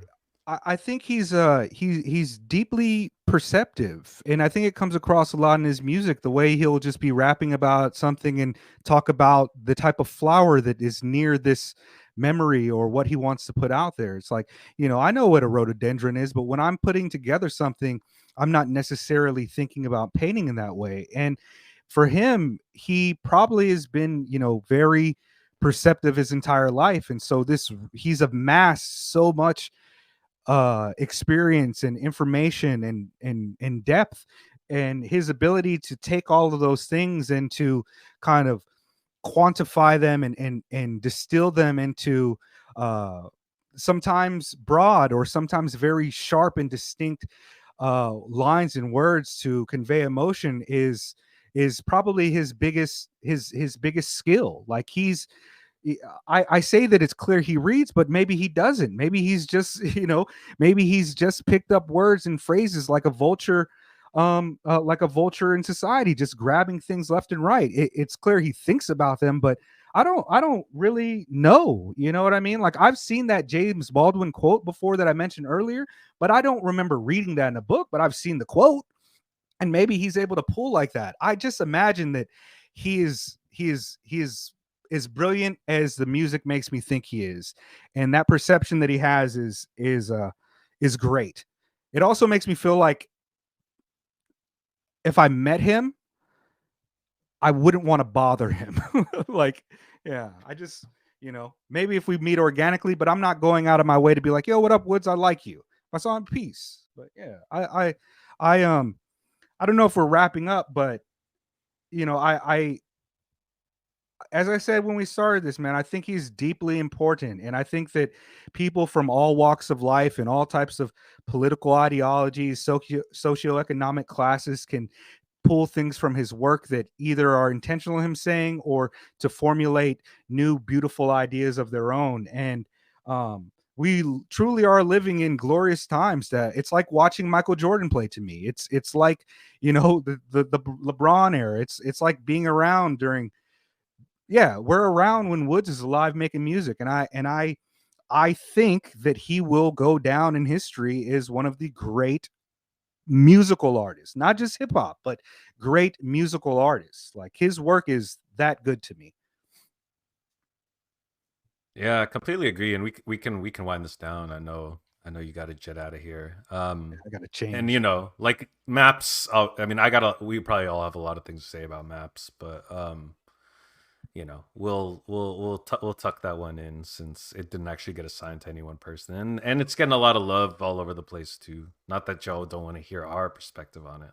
I mean, Well, maybe why what wouldn't we you? can do is next time we get together to record that review of the new upcoming Armand Hammer, we can set aside some time to discuss maps and maybe release that as like an addendum to your Yeah, podcast on our channel, or if you want to take the content and do whatever with it as well. let's do I it. don't mind talking about maps for sure. Yeah, that sounds good. I don't know. Anything else? Any parting words? Otherwise, we can close this thing out, guys.